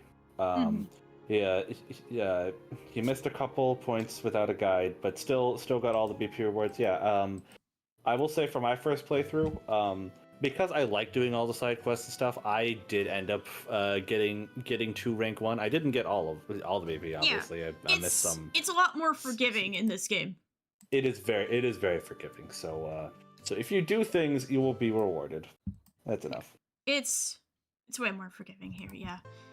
Which I do like. Okay, let me get that ready. All right.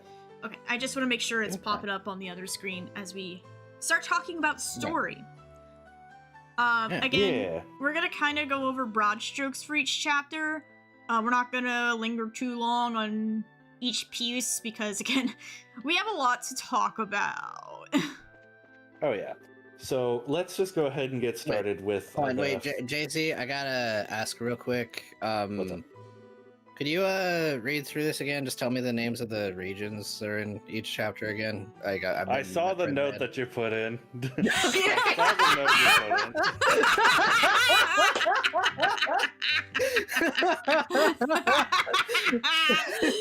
damn it! That. Don't get me wrong. Genma, we've been found. We've been had. This was all a government conspiracy theory. He wrote chapter 4 Grand Cell, and I was like, I mentioned it, like, C corrected the part that said chapter 4 said final chapter, and then I just wrote parentheses, come on JC, it's not chapter 4, P.S. Hi, it's Gen. Yeah. Come on, I know it's not called chapter 4, but like, I don't. Come on, Genmu. I don't know. Oh jeez. All right. Yeah, let's get going. So let's start with our prologue area of Roland. Yes, which is the area that I'm in right now. I'm gonna tell you straight the fuck up. I don't like this place. This place is boring. Which is a shame Okay. because this is where Joshua would still live. It's boring. I am- okay, in the I'm remake, gonna- remake, it's boring. It's a little bit better in the remake, but here in this version, oh my god. Yeah. No. When I first played this game, so like obviously there was a lot of hype around the series when I got into it, and when I was doing this, I wouldn't say that I was not enjoying my time, but I had a concern in the back of my head, only just because this was like a level of cozy. I had tried out like a Atelier game in recent years before this one, and like this was not that level of slice of life, but it was definitely slower than I was used to. And again, like I was just like, okay, yeah, there's like a lot that they're talking about, but it's like, man, it's just not much is happening. However, I think by the time I was in mid chapter 1, the game was like winning me over, and by the time I was in chapter 2, I was pretty much on board. Yeah, absolutely. I was yeah. the same. Yeah, it's Yeah, the problem with this game in general is that it's a very slow burn. It takes a while. Yeah, and I think the and worst Roland of kinda- I think the worst of it is not even in Roland. Because yeah, I know I said it drags its feet here, but I understand why. Simply because this is an introduction area, you gotta get used to everything, blah blah blah. It's more of an issue when you get to chapter 1 and bows. Bows, oh my god. I've talked about it so much on stream, and I'll just say it again. Bows sucks. It's kind of funny. I actually like. It's not my favorite region, but I actually like it more than okay. Zeiss City, I like more. Zeiss City than is those, cool. but The region of Zeiss, what the fuck? yeah, I like Bose better than both Roland and the Zeiss region. I keep going the wrong way. Because Zeiss has some cool things going for it, like some really like neat like alternate areas, like the canyon and like the Ravenue Village like section, and because of the highways, I felt it. I mean, you could get turned around, but it definitely was not as big of an issue, and like there was more variety as far as like the locales and all that. So like, yeah, I didn't really mind personally the Bose region myself. So that's interesting. I don't like it, and I've made it very clear on stream. I'm not gonna lie. Yeah, we have. Getting back to Roland for a second, I did want to ask, how? So I mentioned before that there's a demo for this game. The demo basically allows you to play through the entirety of the prologue, which is to say, basically the entirety of the Roland region. And I like that personally because like you get a lot of time with the game. There's no actual time limit. Yeah. You have until you beat the boss of the chapter, which is Joe Sachs. And you can spend as much time as you want just getting used to things, and it's a very controlled environment too, for learning this kind of stuff. Oh yeah, absolutely. So I like that. It's a very good starting area, but it very much feels like a starting area is what I think we're all getting at. Yes. And I will say, when it comes to stories I like, I don't mind a slow opening. I very famously enjoy Xenoblade 2, and that game the story kind of moves at a snail's pace until the end of the second area. And then it deviates, but invested in that kind of thing. We're not gonna get into that here. Yeah, we're not talking about that. We're not talking about that here. No. Why, guys? It's crazy. No, Genma. I'd love to talk with you. I don't mind a slower opening if the payoff is good. And I will say this game, like Xenoblade 2, the payoff is amazing. Especially like even at the end of the prologue, just knowing, hey, this influential figure who is your father is just missing. That's intriguing, and that makes you want to that makes you immediately have something to go into as soon as you start chapter 1. Which is very good because chapter 1 is where I started playing the main game, because they allow you to bring your demo save over. Thank God. Which I think is a really awesome feature, and I hope they do something similar for second chapter. Especially with how rough the beginning of second chapter can be. Oh yeah, no. With the demo and everything, I think it's funny because I don't normally play like a lot of demos, especially for like when I'm gonna be like streaming a thing, but I did for that on stream. That was fun. I kind of regret not doing the demo on stream because I think I honestly think you guys lost some of my raw reactions. Yeah. And I was kind of trying to go for that. Yes. Yeah. I think with the demo in general though, okay, so obviously I mentioned this before, I decided to play the remake on Nightmare mode because you were crazy. I think I was just like, all right. I was thinking to myself more, okay, with everything that they've added to this, I might actually be able to pull this off in the sense that like, hey, this will be balanced enough that it'll be actually enjoyable. And by the end of it, that was correct. Early on, it was very rough. I think the game can have the same issue as the original in places when you only have Estelle and Joshua on Nightmare, where it can be kind of a thing. At several points early on, it very much reminded me of OG as far as the balancing. Oh, yeah. But and I was very concerned about that too. The pendulum swung very hard once you had the right tools. And also knew how to cheese the system, like where to find shining palms and that kind of a thing. Like, yeah. But overall, though, I think I had a fun time with the demo by the end. I had some rage in the middle of it, which I think everyone who watched my streams knows about. Again, I am a little curious about this. You might want to tell me later. But like I managed to bounce back by just like on my own time, just looking for like just shining palms and like learning like how it was like how to mitigate the damage, and it ended up being pretty comfy once I had a rhythm going. Can confirm. Oh god. Yeah, can confirm. Oh my god. I will have to take your word. Yeah. Yeah, like I said again. Show me later, pretty please.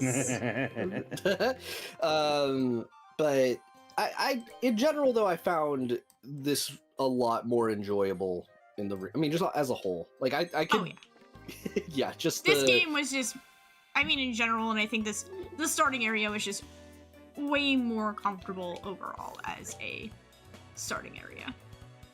Yeah. And I will say, from a first-timer's perspective, kind of leading into the Bose discussion, I kind of felt the same way about Bose. It felt like a starting area for it accomplishes the task of showing a wider swath of the world while still feeling good for a start. Oh my God, Joshua! Though I do agree. This is if you're doing all the side content, holy cow, there's a lot. And yeah, in hindsight, I think I'm probably along the same lines as Genma here. It was fine, but like the other areas have so much going for them that that was scary there. Being the worst of them. Nice. I should clarify again, though. I feel okay. I can save my Zeiss rant when we get to Zeiss because I have things to say about, in particular, OG Zeiss, but yeah. Yeah, just to cap off the welcome the early to Bose game market capitalism. Welcome to capitalism. Capitalism. So yeah, just capping off the intro and chapter 1 discussion. Our two party members from intro and chapter 1. What do we think of them? We have Sherazard and we have Olivier. I mean, Go. Olivia is one of the best characters in the game. Yeah.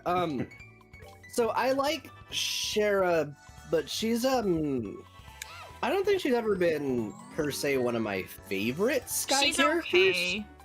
Yeah. That's kind of the feeling I've she- been getting from a lot of people who talk about her. She's good though, but yeah, in particular in this game, she is kind of the mentor, and that is generally her one and only role really in this one. Like she's kind of the season one that knows what she's doing, and comedy. And really likes drinking. Yep. Yeah, like I think the that's- other big thing as well, I've actually never met anybody who, thinks Shara is their favorite character. I don't think I ever have. I know of one, but yeah, it's funny. I'm not It's going rare. into that. It's rare. Yeah. Yeah.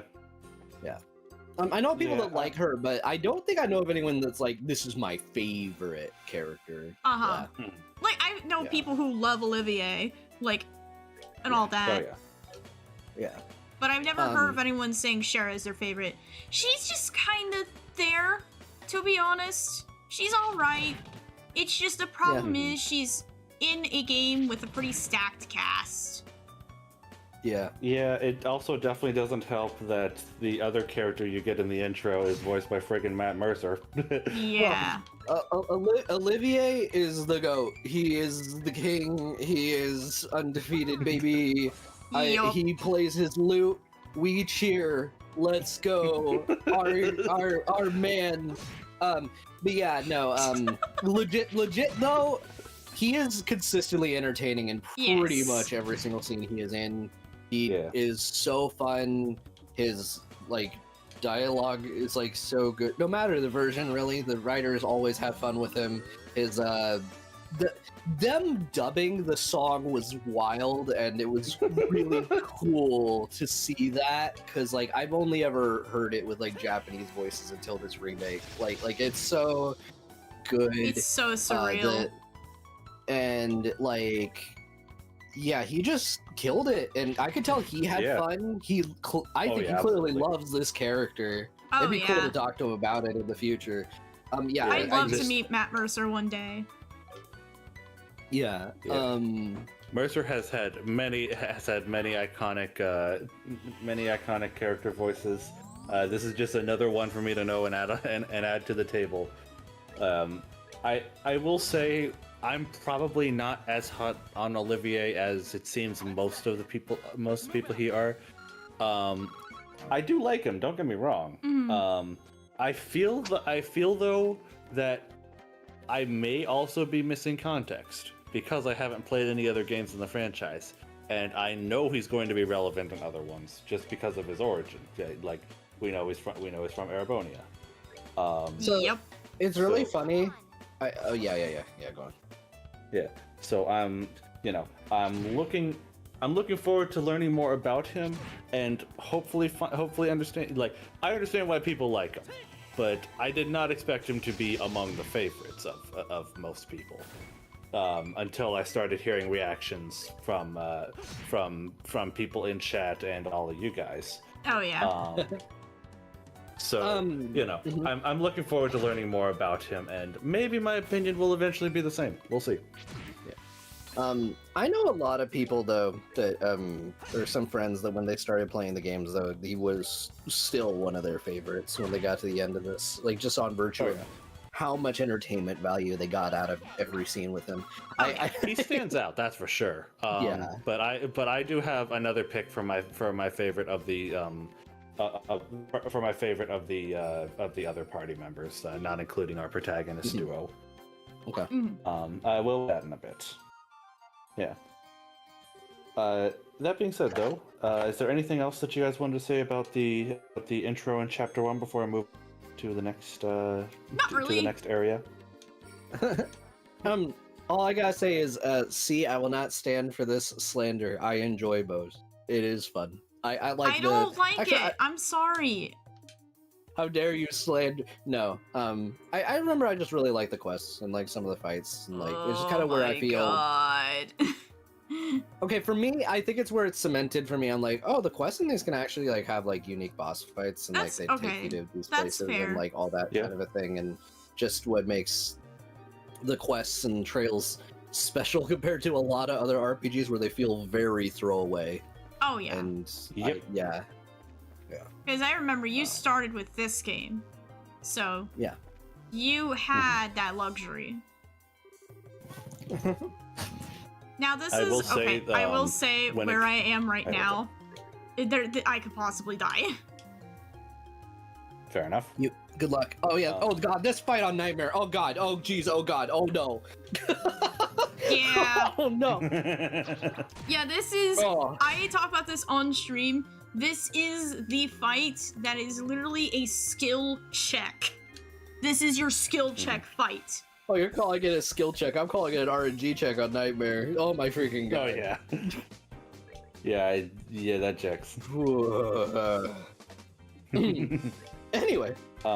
Yeah. Anyway. Anyways, let's move on to chapter 2, which features Ruan, and I think this is the part of the game where things actually pick up. 20 hours yeah. in. Yeah, yes, I'm not kidding. 20 wait. hours in. Yeah, that's about right. Okay, actually, wait, no. See again. Actually, no. I'm gonna disagree slightly. I love the pirate plot. I think that's actually one of the more fun parts of the game.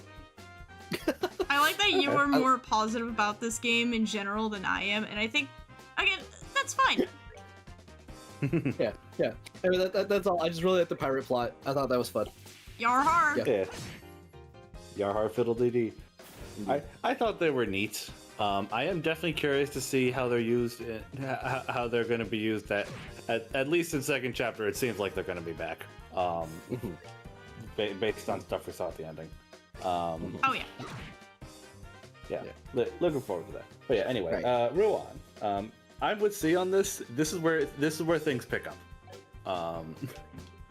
Yeah, you have some great character moments between Estelle and Joshua. You meet Chloe.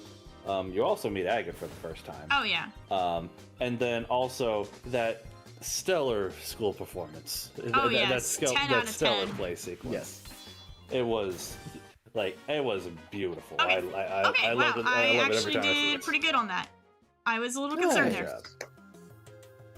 Yeah. I think I also just got very I love lucky the with Ruan hits. section. Yeah. Oh yeah. It does.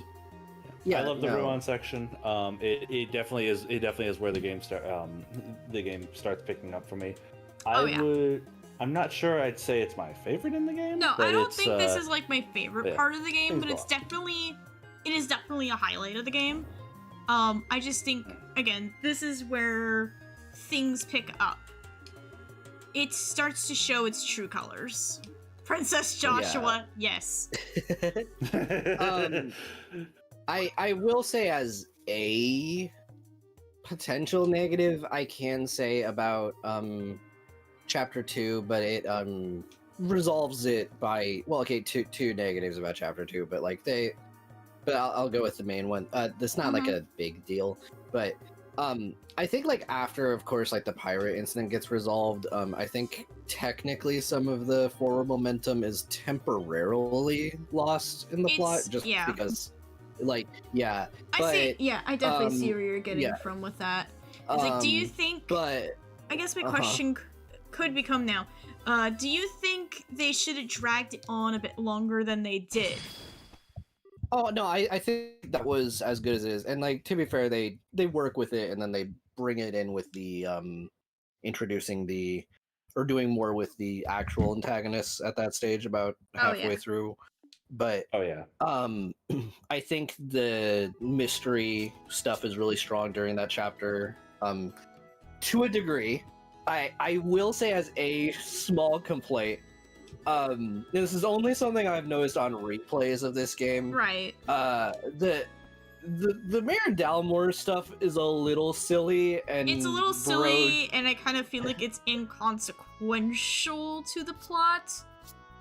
Well, and Somewhat. also there's a Somewhat. moment where Okay, I'm jumping way ahead a little bit, but I'm just gonna get this one negative out of the way. This is arguably a nitpicky thing, but it is something that I think me and others have kind of noticed, especially in the remake version, Mhm. where after his staff gets deactivated, he's like, "What's going on?" And he like immediately like gives up when technically he's still holding them at gunpoint and doesn't even like try firing Yeah. it. He just immediately starts running. Like, and that could That's a easily good be point, excused I didn't as consider if he tried to do it and it didn't work, which would make sense. Then like, okay, yeah, but like, it's like, okay, buddy, sure. Yeah, that's my nitpick, really, about that. And also, technically, if he did not take Chloe's bait, he would have at least not had half of the things that happened in that climax happen. True. Yeah, it's kind of did not think things through and confronted. It was a Scooby-Doo villain It situation. was. Oh yeah, it absolutely was. It was totally not Persona I like 4. Scooby Doo, so I thought. Yeah, I like Scooby Doo, so I kind of ended up liking that. I guess that's why I Yeah. like. Yeah, I like that I'm whole not thing I'm not too, saying it's a huge especially- deal, but like this, if I had Yeah. to pick a negative about it, yeah. Overall though, despite what I just said, like probably my favorite chapter outside of the final one. Oh I yeah. think. Okay. Yeah. Plus, I mean, we get Yeah, to I'd be agree with introduced to Chloe and Sieg, so that's a plus. Yep. Yeah. So that's our next bit. What do we think about Chloe? She's a good character. I think I one of the like- best in the game. I agree. And I like her a everyone lot. loves Sieg. Everyone loves Sieg. Yes. I feel like people love the bird more than they love Chloe. I'm just saying. That I would not say that is true, but people do love Sieg. I know my chat yeah. loves Sieg. Indeed. I just have gotten that impression. Maybe it's because chat can be biased sometimes, but I mean, Sieg is cool though. Yeah. Well, it's also chat. Indeed. that too. Scream. Chloe's precious. Yeah. Scream. Scream. Yeah, and then apparently some of those are changed to Pewee, something like that. Yeah. Yeah. Bird noises. Gung ho. They Gung got ho gung bird hoed. noises. Yes. Yeah. Yeah, no, I like Chloe's character, and like the twist in the later parts of the game is really good. And she's Yeah, when we learned that she. I told. Mhm. Sorry. I told. I don't know if you were here when we discussed. If you heard this at any point when we discussed this, Genma. But I know C knows this. I predicted from early on that there was going to be a power struggle for the throne, and somebody we know yeah. is going to be the named successor. But the funny thing was, I thought that person would be Joshua. It ended up being. Oh. Well, But, hey, at least you knew. Yeah. Hey, you did predict there was gonna be something going on with Joshua. You were just not correct in what it was, and that's okay. Yeah. I was not seeing the two events as two separate predictions. I was rather seeing them as one connected thing. Which that was not the case. I think I just unearthed a memory though when I first played the original though. Funny enough, I actually suspected Chloe for some reason was in on it because of all like the ellipsy moments that she had, like in like the dialogue, like with just maybe talking about something, she would like suspiciously go silent. In hindsight, it's because of things she wasn't wanting to tell us about, but like it's suspicious in the moment, I think, is what you're saying. Which I think also is just part of when you have like a whodunit mystery thing. It's just like you're just like eyes on everyone. Who do. Yeah. Plus, I think it's also she had to keep her mouth shut because if she said anything, it would literally expose her true identity. Right. Yeah, of course. So, but it's just a funny thing. I just unlocked a memory with that back then.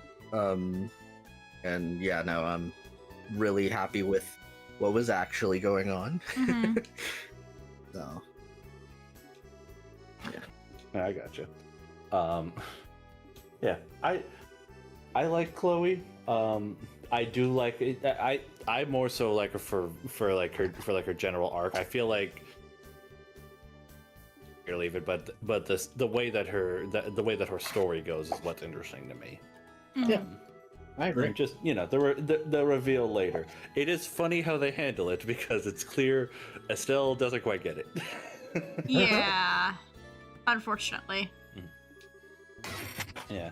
And I don't know if we want to save this discussion in for the Zeiss section or not, but do we want to talk about Agate yet? I would say let's wait. Okay, that's fine. Yeah. If that's the case, then the next area that we talk about is Zeiss, and I know you wanted to say something, Genma, so I'll give you the floor. Genma, go ahead.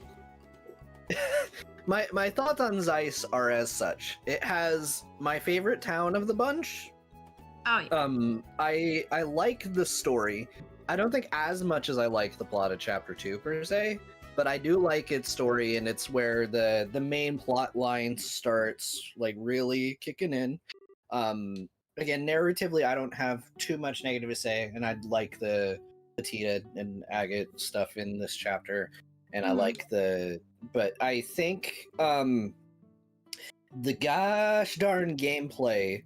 I feel OG Zeiss is It's horrible. probably Sky at its worst. It is.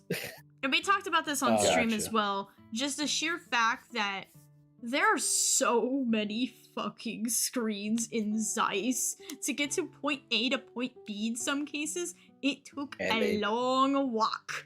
And you backtrack more than a Metroid game, going back and forth.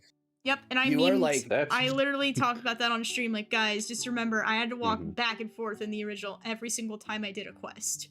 And it's not the enjoyable kind of backtracking. No. Yeah, no. Yeah, I'm glad that we get skip travel in the remake. Thank God, yeah. Yeah, no, the remake just on virtue of quality of life improves it a lot. Although, one of the quests, again, similar to the Blue Blanc thing, kind of has the point of it semi-defeated because of was it the book one? Yeah, but at the same time, that one, yeah. Although, yeah, I don't like those because there's just so many in a rapid succession. Yeah, it's like a lot of quests. They're poorly telegraphed, like I mentioned earlier. They're just and again, like you're sent back and forth, especially for that book quest, so many times. I mean, technically you could do that one over the course of the chapter, but like if you do it all at once, it's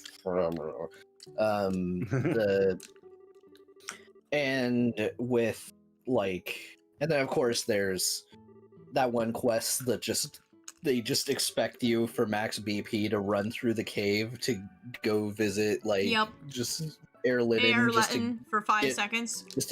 Just to get shoe points, and then head back. Like, yeah, that's right. And again, all on foot. You do not have fast travel in OG. You just are expected to do that. And insane, they make you do it again for the book. Like, you have to run through that cave 4 times because I have to wonder if the optimal like Dandori method, if you're familiar with that term. I have to wonder if that involves doing that shoes quest and the I have two things to say about this chapter at the same time. I think it expires by then because I have two things to say about this. So number one. Oh, if we're talking OG, guides have the sequence of when you should do these quests pretty optimized for less backtracking. But you're still backtracking. And just in a general sense, I think Sky 1 is the side quests at their worst in the series. Granted, it's the first game. But I'm not saying the quality of the quests are bad. Because these are good quests in this game. It's just more what they expect you to do in these quests is a little, I can't find a good word for it, but you get my point with it. It's just very much obtuse, I guess. Yeah. And they are egregious, and thankfully, starting with the next game in the series, they did start to make them a little bit more concise and not as backtracky. Although I do remember there was one really goofy quest in like SC that I was like, Oh, "What is yeah. this?" Yeah, Oh, but yeah. I'm not getting into that right now. If you know, I guess you I'll know. find that later. Yeah. But in general, Yeah. things got better. That's good to know. Yeah. Yeah. Yeah, we're not talking about their memorability of the side quests. We're more talking about just them in general. Yeah. No, I think in general the OG is like very. I mean, it's the first game, and I think the Zeiss one feels very experimental, and I think there's a reason that they largely don't handle it like Zeiss like ever again afterwards. And like Mm-hmm. like They learned their lesson. I've even heard from some friends that played the OG that they like nearly dropped the game during chapter 3. Like that's the level we're at. Like Yeah, it was bad.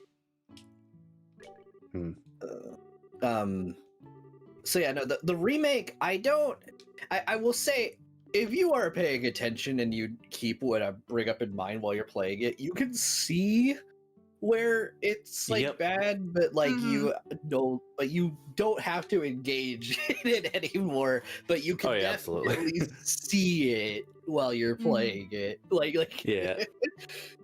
I mentioned this earlier, but I have gone through the game again in New Game Plus, and that one I did get max BP on, and yeah, knowing what you guys had and didn't have in the original, that kind of just made me that just kind of double confirmed for me the fact that I kind of don't want to play the original version of the game. I hate to say it. Yeah, because basically people were in two camps after the remake. They were either, oh, I'm going to wait for second chapter, or I'm going to play this second game immediately.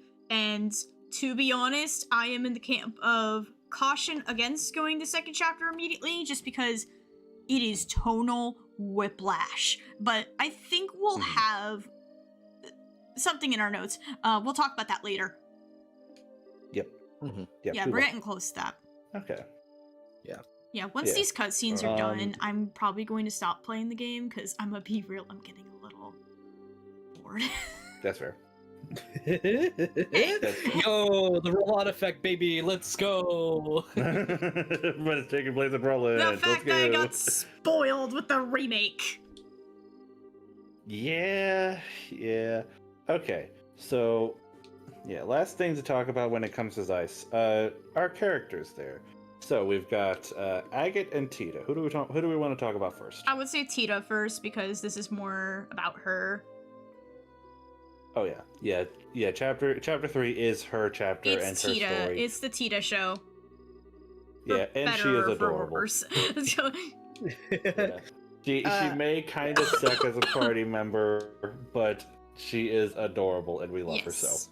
She is infinitely better than she used to be. Yeah. That's good to know. Better than she used to be. Way better. Actually, I don't actually think she's bad in this per se, but she's definitely a support character with the ability to do ailments. She's kind of both. I think she's still stacking up against characters that are just so much better in comparison. Like Agate. Yeah. Oh but god. Still, we love her. I like now knowing that I can make her into a status gremlin, but unfortunately that only works on mooks. It doesn't really work on boss fights. Actually, no. After Cold Steel, they've been pretty good about making bosses at least. Well, some of them. Certain ailments at least. Some of them. Yeah, certain it's ones, more the human ones. Well, okay, I will say that Daybreak kind of nerfed it. Anyway, funny thing about this being a hybrid game, it has some good things and bad things from this mixture. Yeah. Fair enough. a slight hot take. I am a little bit more of a fan of. I don't know if it's a hot take, but I'm a little bit more of a fan personally of Cold Steel's combat than Daybreak's combat, and I like having Interesting. both of them together. Good to know for the person that's going to be playing Daybreak soon. Yeah, But that's a me thing. I know a lot of people that prefer Daybreaks a lot, and actually, it's good I when you just learn find it. your- It's actually really fun. I just find that opinion very intriguing, and it's something I'll keep in the back of my head as I go into Daybreak eventually. It's more. I like the funny wombo combo strats, Yeah. and Daybreak feels like it's trying to return back to Sky stuff, which is why it feels very fitting they did this. Right. Yeah. Um, All right.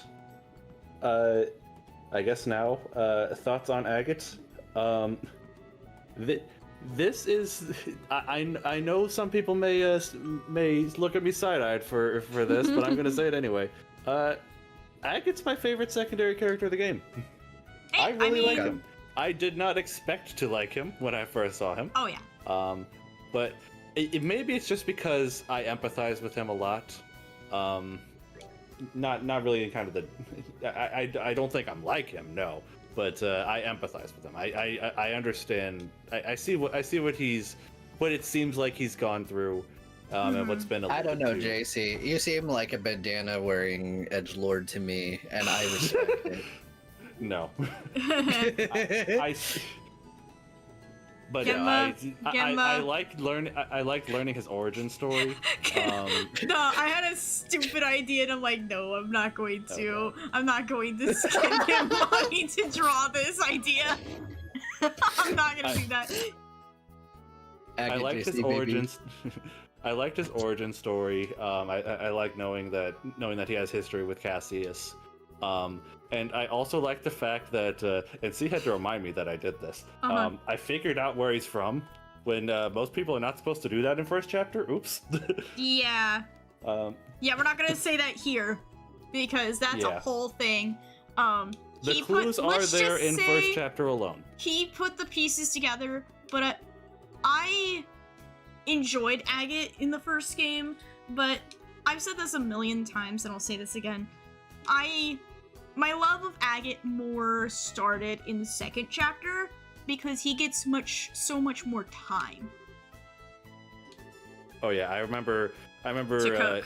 Was it that one video that you showed me where they said Agate needs more screen time? Oh, the chills in the sky in a nutshell. In a nutshell video. Yes. Yeah. Yes. Yeah, guys, and I go agree with that. He please needs more screen time. go check those videos out. The guy who makes them weapons does God's work with them. I think he recently put out his Cold Steel 3 one, or like the first half of it. I have not watched that yet. But if you guys don't know about those videos, do yourself a favor, go watch those. Those are like big meme material in the fandom, so you are missing out. Okay.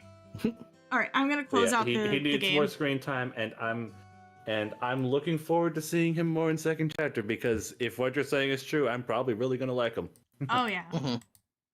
Yeah, we're just gonna So you're have some booting up nice. Nah, I'm gonna have some nice fun music in the background. Because pulling up the sounds remake good. version is going to be a pain in the ass. That Fair makes enough. sense. Yeah. So. Okay. All right. All right. So, was there anything else that we wanted to say about Agate?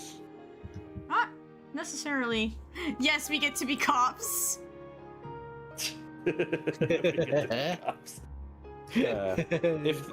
If that's the case, though, then I guess we should move on to talking Final about chapter. Grand Final Soul. chapter. Come on, JC. It's not chapter 4. Yes, final chapter, not chapter 4. All right. Yeah, come Let's on, go. JC. I will say, I thought going into chapter 4 for the first time, I thought, okay, this game will be 5 chapters, but then the title card was final chapter and not chapter 4, and I'm like, Okay, this is where okay. I'm not saying it's a spoiler, but I just noticed that. To be fair, you're not the only person I know who calls it chapter 4. Just to clarify, it was just I saw the opportunity. I Yeah, went that's for fair. it. Um, This but, is just how Genma is. He is the god of sass, All right. as coined by me in studios. I guess so. Yes. Yeah. I opened last time, so if anyone wants to open on this one. Yeah. Okay. Everything comes together, and to be honest, it's done pretty damn Yeah. well, I'd say. This is, I think, the best chapter in the game, which I know it's the final Right. one and everything, but it does an amazing job just making things climactic and getting you hyped for the end. Like, you're right there. This is the moment we've been waiting for. This is the goal we've been going towards the entire game. To the amazing tournament. Yeah. Yeah. Yes. Yeah. No. There's so It much feels- fun. It's so satisfying. Yeah. Yes, No, Grump, in- that in- chapter. Gemma, why are you listening to Spotify during this stream? Because I don't have your music on. Like, I have to like listen to Oh. myself talk if I do that. Yeah. Okay, fair. I was Yeah, we like, can't have double Yeah. audio. yeah. Yeah. Yeah. Anyway, that's really funny. She doesn't listen to Sonic Heroes. Oh no. Wait, are you? Okay. Yeah. Oh my god. All right, then. Anyways, Yeah. Yeah. I like how it all comes together. I like some things definitely threw me for a loop. oh yeah, That was to- fun. that was fun getting uh, to like, hear some of your reactions and you just Yeah. messaging me But- some of those. I'm just Before sitting we get here to with that, the biggest though, grin on my face. Before we get to that, though, let's talk about our final party member, Zin. What do we think of him? I really like him too. Oh my god. I My headset like just slid off. him. Okay. He has a fun personality. It does. And he is way cooler in this one in the Yeah. animation department than he Than he has ever ever was been. in the original. Right, I um, think one they and- jump, they did a holy crap. better job with him in the remake than they did in the original. Because I'm gonna be real, yeah. Zin kind of just felt he is there. the most forgettable. He's the most forgettable one of the Yeah. Skycast for me. And that kind Okay. of but and it sucks. Yeah, But not and everybody is tell me created if I'm- equal. Yeah, tell me if I'm wrong. Does he kind of have the Haru effect from like Persona, where he's introduced a little too close to the ending? Okay, to Genma have hasn't their played. memorable Genma moments. hasn't played Persona 5, so Oh, okay. may Duly noted. not have been the right thing to say. But it's okay. The case. I don't know who Okay. you're talking about. okay, Fair enough. as long as he doesn't know, Ignore that's what okay. I said. Then I guess because I've played 5. Kinda, yeah. To be honest, but I think Yeah, he gets that- a lot of time that to checks. shine in the tournament arc. But I just feel like compared to other characters, he still has probably the least amount of screen time. He's pretty comparable to Agate in that sense. Yeah. I will also say this is another thing about him. It's really funny because I actually tend to like those kinds of characters, even though apparently it's an unpopular opinion.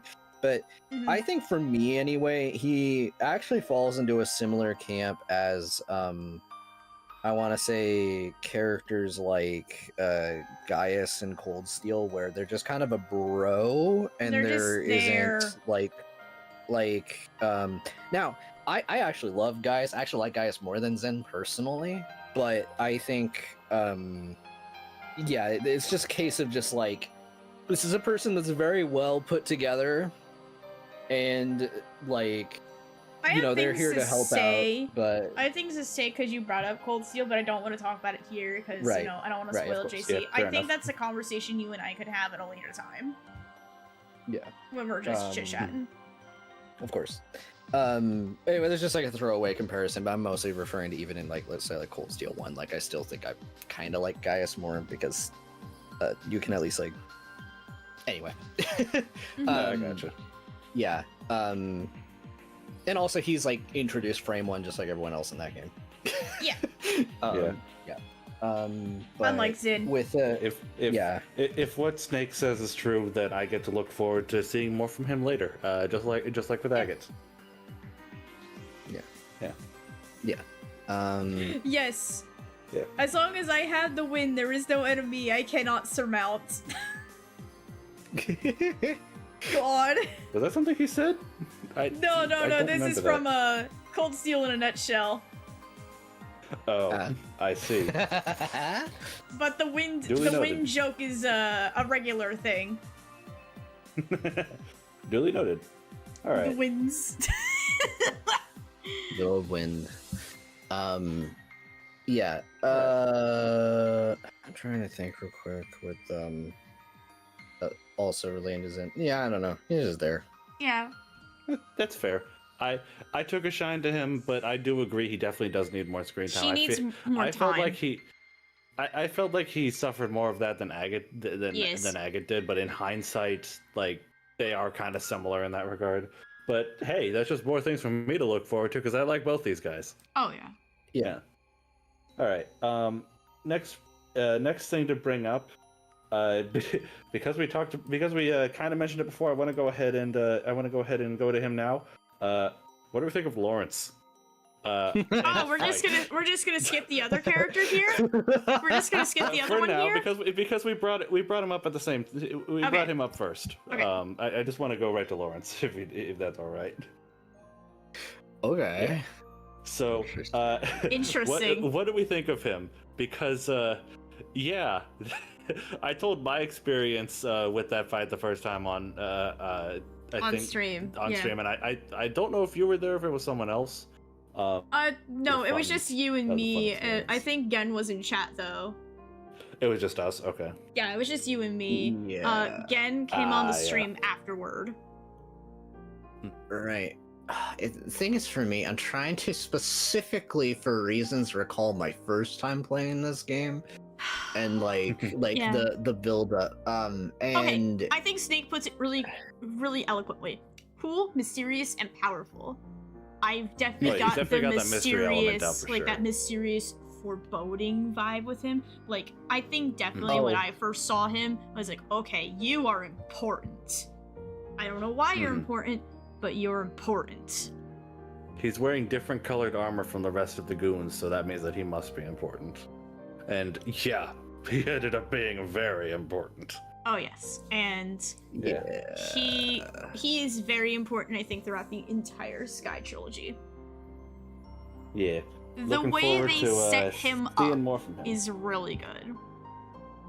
Yeah. I mean, I know he's going to be. Well, okay, I already know because I saw that. I do when I saw have- the ending movie, but yeah.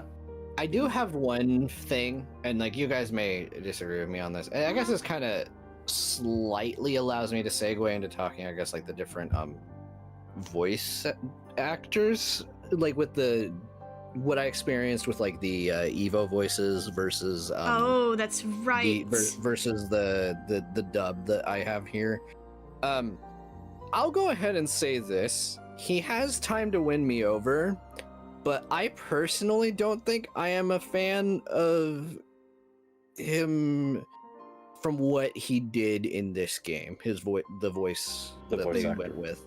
I think it's also like, because I know him from his English voice, especially since the actor for him is really goated, Travis Willingham. But I still definitely understand. I think it's also like, back then it was just battle like clips that you got, so you Yeah. didn't really get much Right. to go off of with Yeah. the English voice. And I think it's also like, it has been years since these guys have done these voices, so there is going to be a little bit of a different interpretation because of age. No, I think on my perspective, okay, so when I first played the game, I played it with like just the vanilla, and it was my review playthrough that I went with the Evo voices. But like with the initial playthrough, and like the other thing, obviously in this game we don't know much about him, so like with everything regarding that, I think with when I heard his battle voices at the time, I just didn't think much of it, because it's just like, oh, it's like that's like a deep voice, but like I didn't think much of Yeah. it. But then It's a little bit deeper than what I'm used to, say, from knowing- from his other roles. I think most especially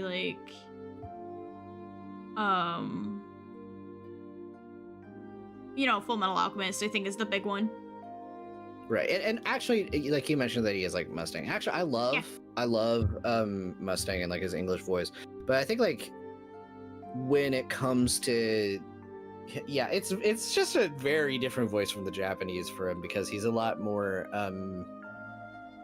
I want to say the tone of voice is more soft boy, but also very dead inside is kind of more his Japanese delivery. So he definitely doesn't have that deep register, and at times it felt almost like I was hearing a narrator voice with his lines in this game. This is how it felt to me. Okay, I can see that. Yeah. Mm-hmm. So I will say again, he still has more time. So I will hopefully I like what they end up doing with him, but it's definitely not the voice I would have picked for the guy, not knowing what I know. It's interesting that you say that, because I kind of did get the not really dead inside a notion from his English voice, but more so the I've seen some shit voice from his English voice, which like I don't doubt for a second that he has from what we've seen of him in this game. Of course, that for me that just goes into theory territory, but I know I'm going to see him again in second chapter. Oh yes, and I look forward to it because I have ideas of where he could go, and it could be true, could be not. I've been known to be partially clairvoyant when it comes to predicting things in games. See what I said before about the struggle for royalty. Yeah, you've been I don't want to say on the nose, but you've been doing pretty good with some of your guesses. I'm not gonna lie. Yeah. All right. I think you and Studios would be really funny to have a contest of who can guess plots first. Oh yeah, Studios is really good at doing that too, from what I've been told. Yeah. Duly noted. I will say though, the thing that really left an impression for me when it came to him really was just his boss fight. The swift kick in the teeth that it meant for most people, and even for me when I was playing for the first time, when I thought it was a fight I was supposed to win. For me, it was for lack of a better term, a gamer lean moment. I'm like, okay, I've got to get serious. Yeah. And it took everything I had, but I did beat on my first try. And then I told him afterwards, hey, you didn't have to do that, but congratulations, you got the BP anyways, so cool. Yay. I didn't know that at the time. I thought I was supposed to win it, so I'm like, all right, I gotta pull out the stops. Though then again, I did warn you about that fight, but again, I was very vague. Because you gave me very reasons. vague warnings, not enough for it to really change my reaction at all. But I said this before on that stream where I fought Lawrence, but I'll say this again. That fight, I definitely will say, is part of the rite of passage for the series. Especially if you are planning to do BP runs like what I do, that is the moment of this is the start of the rite of passage. This is the first fight in the series I would definitely consider, okay, if you're going for actual BP requirements, this is where things get hard. Which is unfortunate because it's toward the very end of the game. Well, plus it's also a skill check fight. That too. It is a skill check. It is a HP and a skill check fight. Yep. It is a very funny fight though, because I also so in my stream, obviously I knew the fight was coming because of you and I knew the fight was coming. So I'll just first focus on just saying, in the original game in particular, I did not win that fight, and I just kind of had to roll with it because I was incapable of making a good build. One very big thing I should mention, JC, that is that whatever you have on Joshua's team during that part, you can't bring that to the other team in the OG. And when you're going blind, when you are going blind, you have no idea what's coming. So No. all my good stuff was with the other people. So I was basically just unable to really win that fight. And it's a very I will go ahead and say this, the remake version's easier. The original is like I don't doubt that for a second. definitely harder. Like so when I anyway, knowing it was coming, I just basically just planned the biggest wombo combo ever, and I managed to first try it. But the fact I could do something like that really says a whole lot about the complexity of this combat versus the original. The original is just a back and forth. Actually, I think the funniest quirk of him in the original is he has not a lot of HP. Actually, he has like some of the least HP out of any boss, but they balance it out because he has a cure spell, and because he doesn't have a lot of HP, he actually can restore a ton of his health with it. Oh, I see. Yeah. So like if you see him charging up a spell, you need to stop that crud immediately. Yeah. No questions asked. Yeah. Okay. So. I don't know if we had anything else to say about Mr. Lawrence, but shall we move on to Colonel Dick? If you guys have watched my streams, you definitely know the whole running joke with Colonel Richard. We call him Colonel Dick, and Can I request that we put Genma's amazing art on screen right now, because we're on yes, we're on the talking screen. I think it'd be funny. All right. Do you have that at the ready? I kind of do. It's in a folder. Okay. Oh man. Also, like, my shameless plug for Genma's art. This guy makes god tier stuff. Please, please, please, please, please go check out his stuff. Please commission him. He's not gonna tell you to do it. I'm gonna tell you to do it. Thank you. He makes God's work. Please, please go consider helping out a good friend of mine. But anyways, here we go. Dick the birthday boy, ladies and gentlemen. For your viewing pleasure. There it is. There he is. Oh my god. You were correct when you said that art. That just derailed everything on that stream. I was like, okay, I very sure it's just because he kept calling him that, and I was like, that's really funny. And I was aware of this like photo because like I watched a different YouTuber, which is a big meme with that thing, and I was like, oh my god, like it's like I connected the two. Moment of epiphany. And I was like, this needs to come into existence. You opened your third eye. You knew what you had to do. Yeah. And I'm really glad that Mishi there is really easy to draw, because it made drawing it in that time frame possible. No, when I saw that was like the first piece of art like I had seen like Genma draw or anything of that sort, or had like an account of, and I was like, that man can draw this in an hour and a half? What? Like I knew you drew, but I didn't like know like a lot about your skills.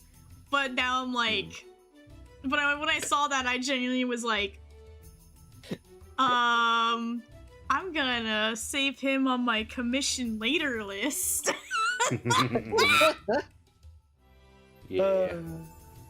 Yeah, I will say as an aside, I hate that I don't think we have any idea what Richard's actual birthday is, because this would be an easy yearly post.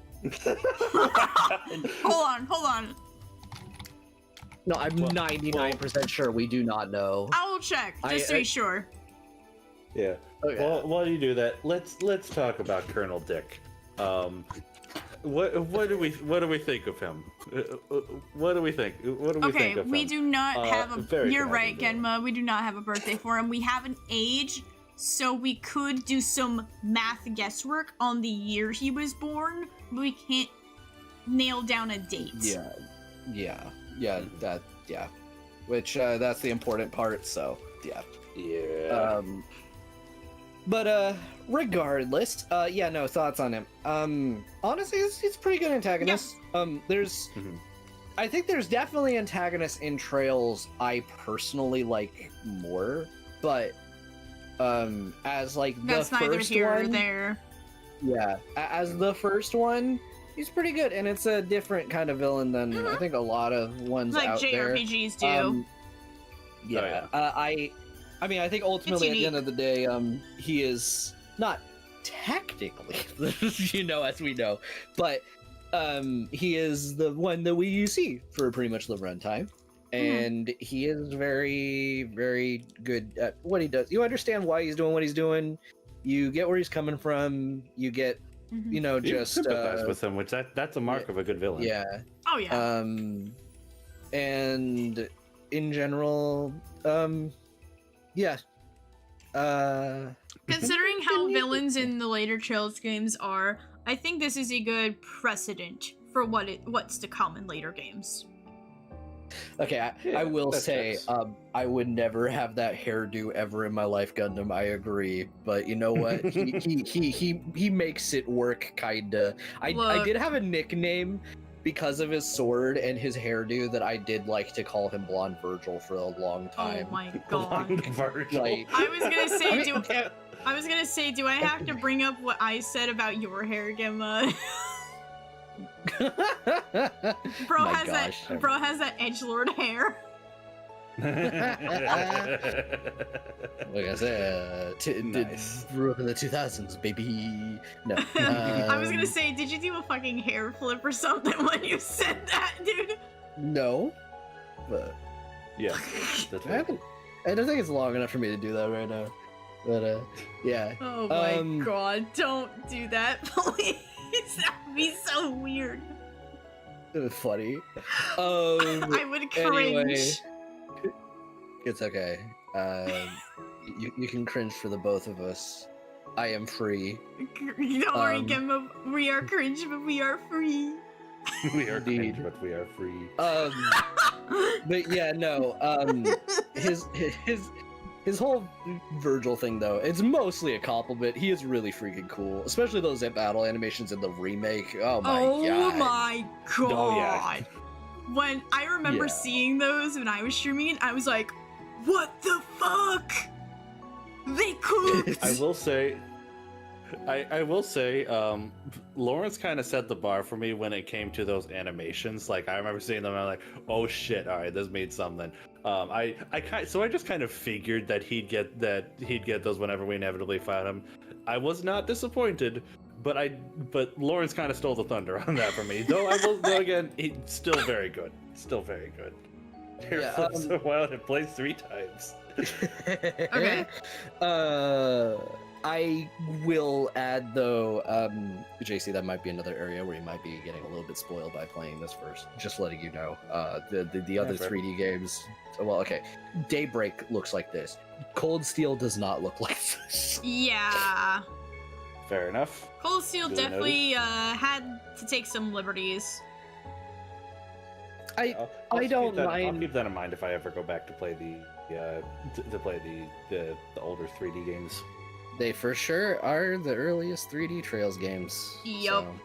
And I started there. Yep. Anyways. I I guess. Did we have anything else to say, or are we ready to move on to section 3? Yeah. So- The ending. So section Mhm. 3, we're going to be talking about Estelle and Joshua and that ending. First of all, let's talk about that ending. And I just want to say, this is what James put in here. He said, "Holy shit, that ending!" Again, I said this during the finale stream, and I'll say it again because I said it on Blue Sky. That was a gut The last time a punch. JRPG ending hit me that hard was Xenoblade 2, back in 2017 when I Mhm. first played that. Like, my God, I did not expect the ending Yeah. to tug at the heartstrings that much. Like, don't get me wrong, I've played other JRPGs in that time. I like Xenoblade 3's ending. I like Persona 5 Royal's ending. I like Persona 4 Golden's ending. I'm trying to think of other JRPGs I've played in that time, but those are the only 2 series that come to mind. But like, It's this for one's me. special now. Oh, yeah. It's up there now. And I'm very glad In that it is. regard. I'm so glad it is Yeah. because I remember I was there when you saw the ending. I didn't watch it, obviously, because I wanted to be surprised how Yeah. they did it. But I just remember afterwards when you got done with that, I was like, yeah, this was like the moment me and so many other people were waiting for you. And I completely understand why a lot of people go right on to second chapter after seeing that Yes. ending. Holy crap. Me included. Okay. You gotta Yeah. know what's going Yeah, on. yeah, no, the big meme in another friend circle is just like, all right, finish that Trails game, on to the next one. Yep. It's like the big meme with a lot of it. I think obviously with everyone waiting for the next one, this makes this a little bit more complicated Mhm. right now, but Yeah. it is such a strong freaking ending. I just remember just like not getting floored on that level by a video game's ending in like a long freaking time. Yeah. And wouldn't be the last time. I may or may not have Yeah. experienced that again recently. Yeah, you did. Yeah, you did. I know I hear that exactly other what he's Genma talking. games are on that level. So like Yeah. looking forward to those, I guess. Yeah. Yeah. I'll just Um, also no, go ahead. Sorry, I didn't know you were not done. Oh no, I mean you can go ahead. Okay. I will definitely say, and I mean, my reaction to the ending is everywhere. It is on the stream VOD. It is on a video. I did a video basically that's just my reactions to the ending. So check that out if you want to. I think the fact that I knew what was coming and the fact I had future hindsight because I played the future games. I wasn't in the same boat as James. It hit me so much harder. But I think that's also because Estelle and Joshua mean so much to me as two characters. I love their story together. I love their chemistry together. And it hit me so hard.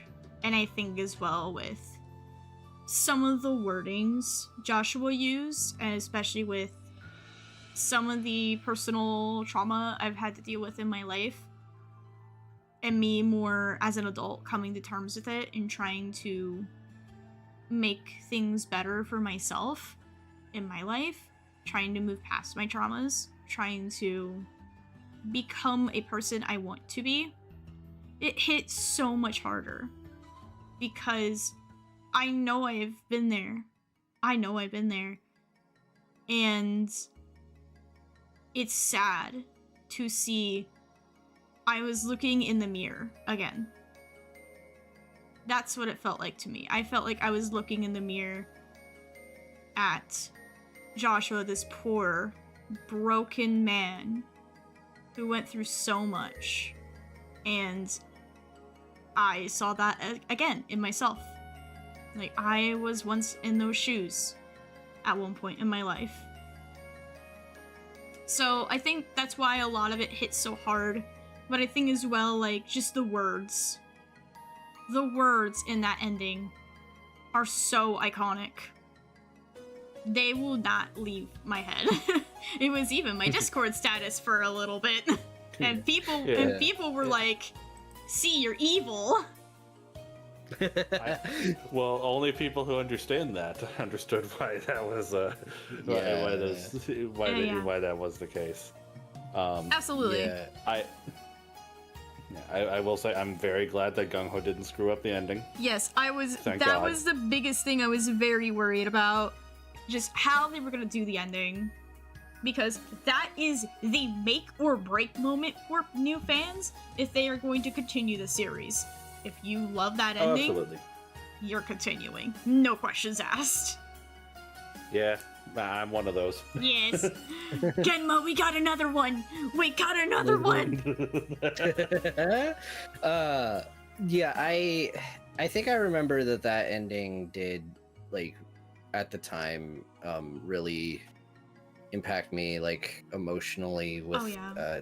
like, I mean, I didn't have the full context and everything, and, like, I think also just following Estelle throughout, like, that entire thing, which it's a funny relationship. By the way, I've seen people have like some reactions, but they managed to really stick the landing in spite of it touching on interesting subject matter, which Trails is no stranger to that. Not scared of doing risque topics like that, for better or worse.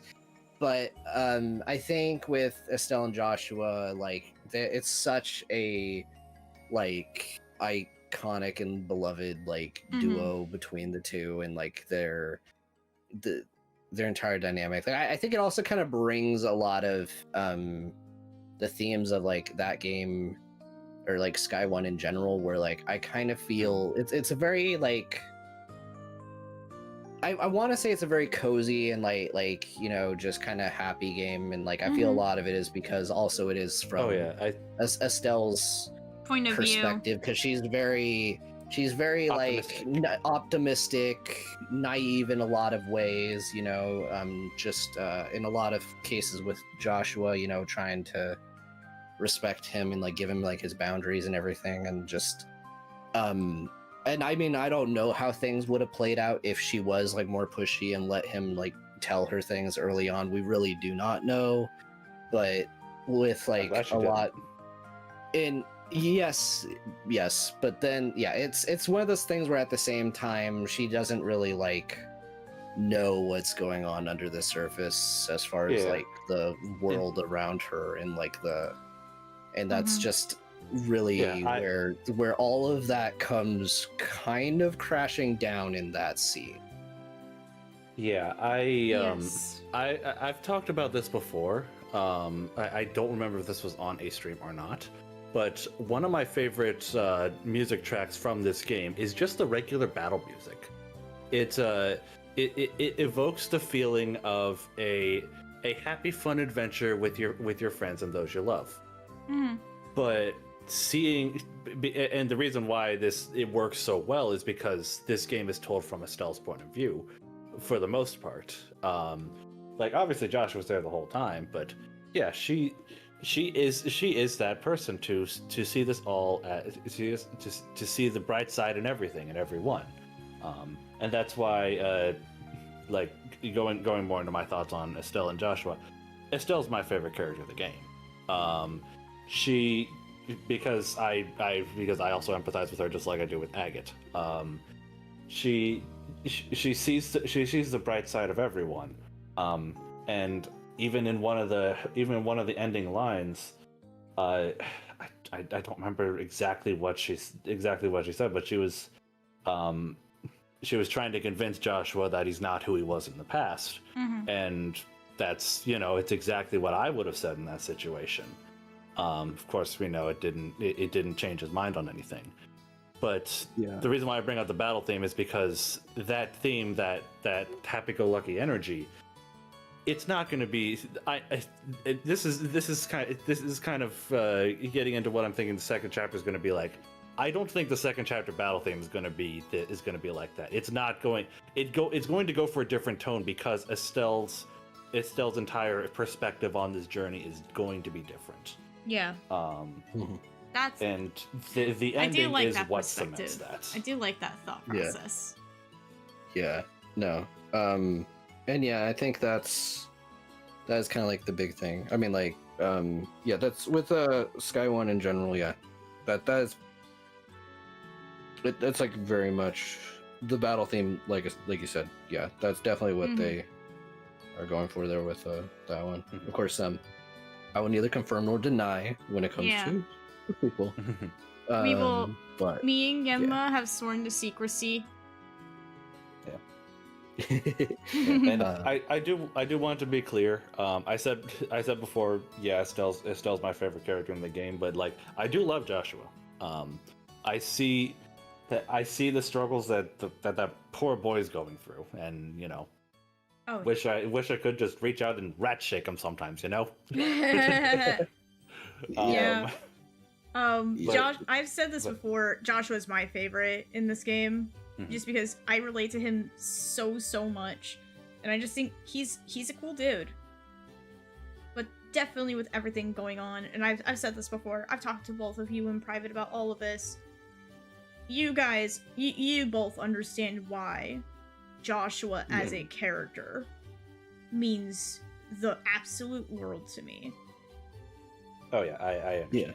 Yeah, no, for sure. And I mean, he was my favorite character in this game for a long time. I've had like a lot of things happen in my life since I first played this. Some of it is, you know, just different kinds of ups and downs, of course. But Yeah. I think when it comes to him, yeah, he's definitely like, for people that are, especially if they're currently going through like things that are just where they're just in like a very despair point in their life, there's someone that they could definitely very relate to. And I think he obviously, there's a lot I can't go into. Obviously,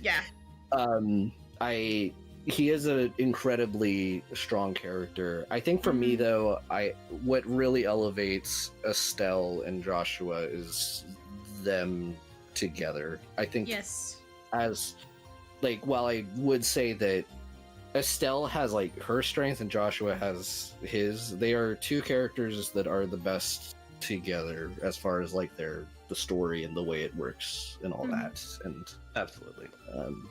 And I'm not to say that they can't work on their own or anything at all. I mean more that, I don't know that. they're very important characters for each other in this regard, and they work off of each other really well.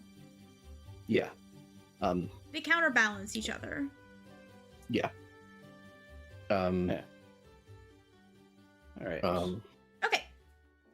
With all that wrapped up, me and Genma had a question for you, James. Sorry, what's up? So, what do you think is gonna happen in the second chapter? Okay. What's your predictions? All right, we're doing predictions time, huh? We're gonna see how close or far I am in my. And I'm going to tell chat again, straight up. Don't tell James if he's right. Keep your mouths shut. Yeah, we will nuke you from the heavens. You will not survive. I will nuke him. All right. Yeah. So, I will say there are definitely some characters that I kind of have a feeling are going to become playable. For one, those the bracers from the bracers that we ended up fighting at different points. Kurt, Annalise, Grant, and what was the last one's name? Karna. All those guys had very fancy animations. Be a shame if they weren't playable at some point. Just saying. Aside from that, how are they going to handle Estelle? Estelle's going out to look for Joshua. Like, she can do that now that she's a senior bracer. How are they going to handle that? How are they going to handle them meeting up again? I'm also thinking back again to what I've seen in that little trailer, and I'm not gonna. I think it's probably best if I don't mention the character whose name I already know. But what's going on with that? What's going on with that giant airship? The Arcee is there as well. I feel like that's going to be that's going to be our form of fast travel. I think that'd be nice. What the heck is going on with that thing? That's something I want to know. I feel like that's either A, an entire level, or B, one hell of a boss fight. We'll have to see. And then we're going to see Lawrence again. I feel like when we fight him again, I feel like that one you're going to have to win. That's my guess. I don't think he's going to wipe the floor with you this time. What else? Oh yeah, two names from that trailer that I'm going to be watching out for like a hawk. Karen and Hamel. Who the heck are these people? I have a feeling that either those people or Lawrence or both were also at one point part of Ouroboros. We'll see on that. We'll see on that prediction. Don't know for sure. What else is there to say? Last thing that comes to mind for me, will Alicia die? As in the current queen. Maybe? I'm not sure. I don't know whether to put a stamp on whether she will die during second chapter or not. I feel like because she's the whole thing of her getting older and nominating a successor in Chloe, that's a Chekhov's gun. She at some point Chloe will ascend to the throne. I don't know whether this will happen now or maybe even in third, because I know there is I know that there is the third chapter. I'm gonna say no. Probably not. She's probably not going to die. I feel like she's going to. I feel like they're going to have her die off screen between second and third, but I don't know. Her death is a Chekhov's gun at some point. I don't know when that's going to fire, if it's even going to fire on screen. Yeah. And I think that's it. Okay. Estelle and Joshua better kiss at some point again. Aside from that, that's it. Oh. Definitely Very some funny. good predictions there, JC. Some good ones. Okay. Did we have anything else you wanted to say for this section? Or are we ready to move on to our final thoughts and wrap things up here? Do we want to talk about Professor Alba?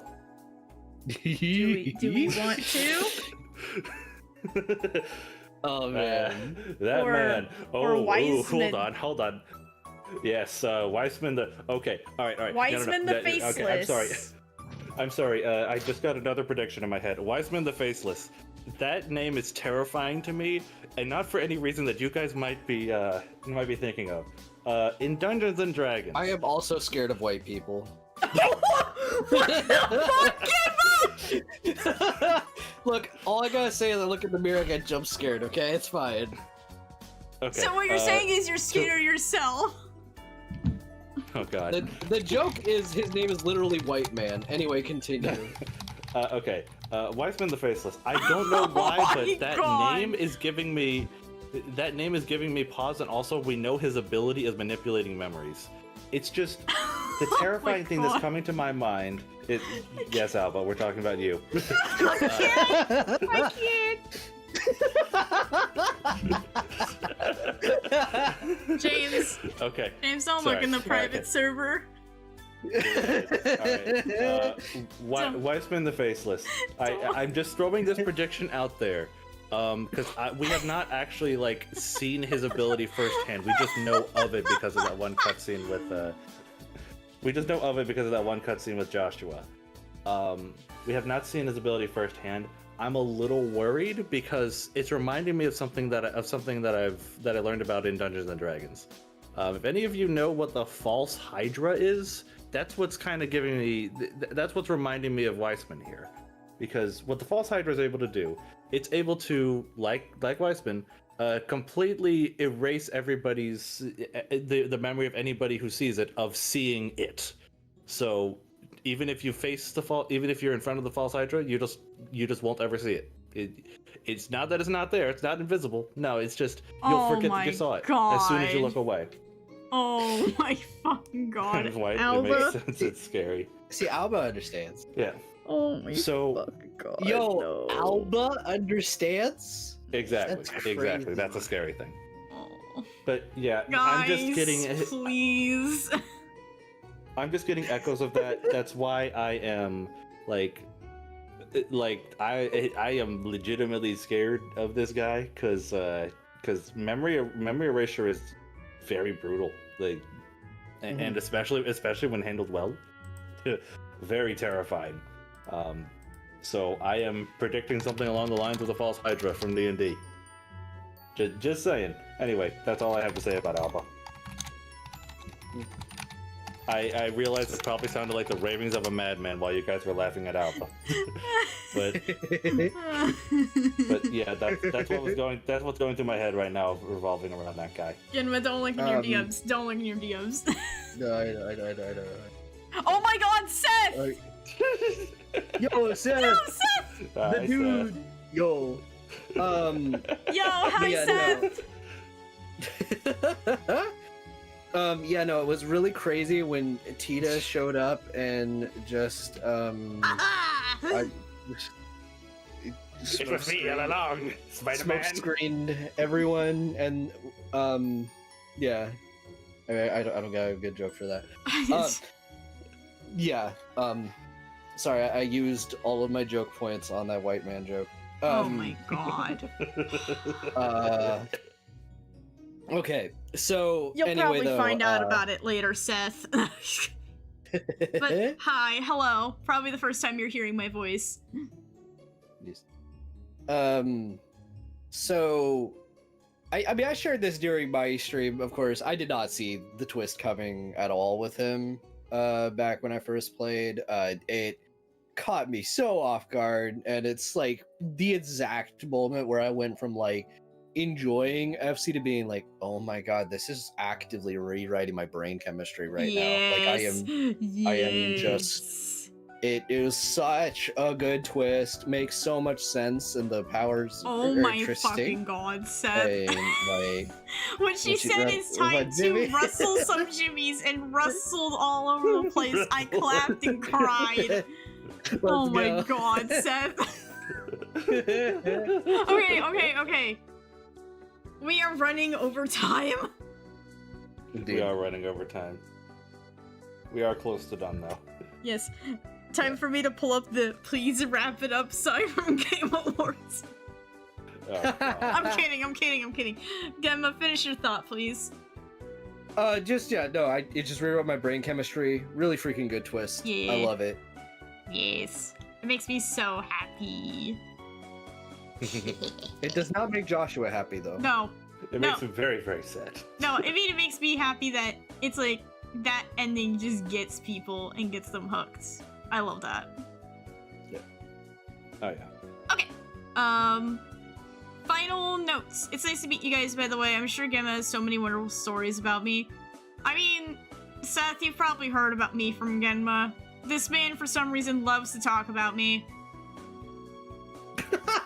What? I'm not lying. Dang. What? To be fair, you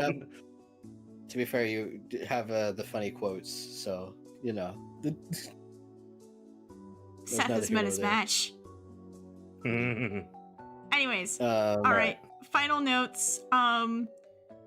So, question for the veterans. So this is basically me, Genma, and anybody in chat who's experienced with the Trail series. Yeah, everybody except for James and some of the regulars. I actually heard about you from Studios First. Oh, I see. Well, nice. Anyways, the question goes, does this remake invalidate the original? Or can or does it exist along first chapter? What do you guys think? Genma, do you want to share what you think first? Okay. I think it's funny because I was playing the original earlier, but you know. Okay, so it depends on the kind of person you are. Like, if we're talking like the kind of conversation where we're recommending one or the other to somebody, if you are someone that is like willing or like has like a decent like a PC at all, and I can talk you into doing it. The original is honestly, if you have like no frame of reference for the other stuff and you are decently tolerant of some arcadey or not archaic aspects of it, I don't think the original old 2000s is like RPG jank. Yeah, I don't think it's unplayable at all, especially with like the turbo and everything. Turbo's kind of your best friend, to be honest. But like, I will say that it, in hindsight, is nowhere near as good as the later ones on a gameplay level, and no matter which version, the plot is a little bit slow. If you really like older, more retro experiences and all that, I could recommend the original, and it would make it an easier jumping from that to everything going forward, because you get to see the combat evolve rather than get to, because the real problem is the only problem, and it's a big one, is the fact that the new one spoils you really bad. Yeah. Like it's such a jump forward that I'm not gonna say it's impossible to go backwards. I have seen people with probably less patience than JC pull it off. Look. They complained. Look. James has patience, but I definitely know he does not have the patience of a saint. But he's way more. He is more patient than me. Right. I have patience, but I will only tolerate so much bullshit. Yes, exactly. I think if I would be able to give some qualifiers if someone were to go from the remake to second chapter of just being like there's no shame in choosing like normal or easy in this situation, because like you could just play it and like you are simultaneously learning the combat and also just you may or may not like the combat as much anyway. And then when you get to third, you can bump it up, because at that point you know how it works. You know how it works. You probably are used to it at that stage. Though third is a bit of a harder game. It is a little bit of a harder game, yes. I think the jump backwards in quality is like the main issue, and I guess if you are like a purist for the scripts, then I guess you might potentially like the older one better, but like I don't really think it's like as like we have things that we like better for sure, but I don't actually think most people playing it for the first time, or even JC kind of said he didn't like you enjoyed it just fine, right? Yeah, absolutely. Yeah. So I think it's very exaggerated in terms of like the quality difference. It's just the terminology thing sucks for sure. It does. But other franchises have similar things going on. I think people will live. It's just kind of annoying. I will say for me, I don't think I'm ever going back to the original. If you have played the game before, and I think most people would agree that it'd be hard to go back to the original outside of just maybe newcomers that just maybe want to ease into second chapter or something. Maybe, I don't know.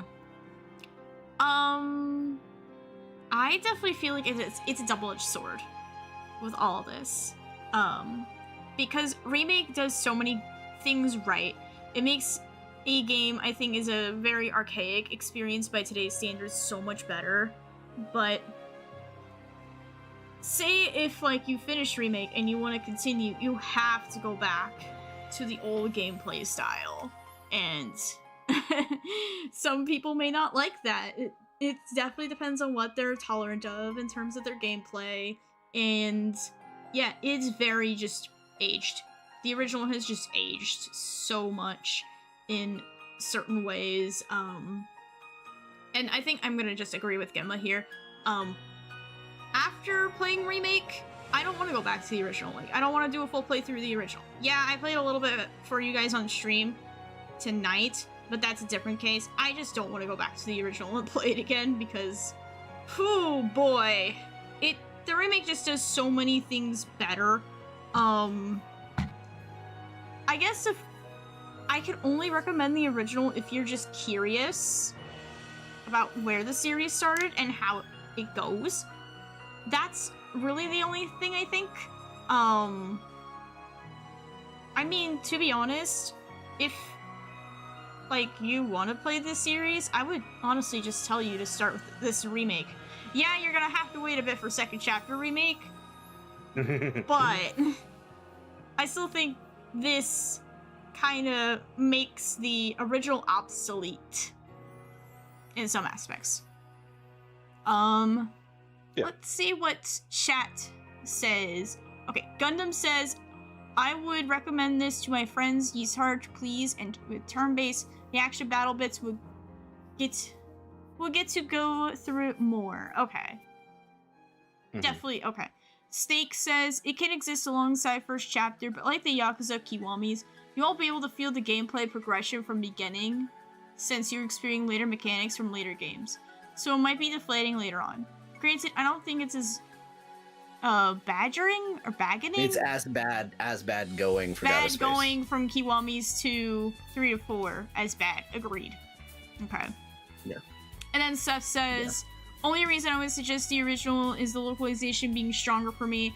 Everything else in the remake does a much better job of being a palatable experience. Yeah, I would agree with that, Seth. And I think that's why I'm not really inclined to try the original because I know that the localization is better in that one, but like the concessions in gameplay that I'd be going through, I feel like to me just aren't worth it. And that, to be clear, I am not one of those people who's put off by turn-based games. Again, I've said before, I love the Persona series.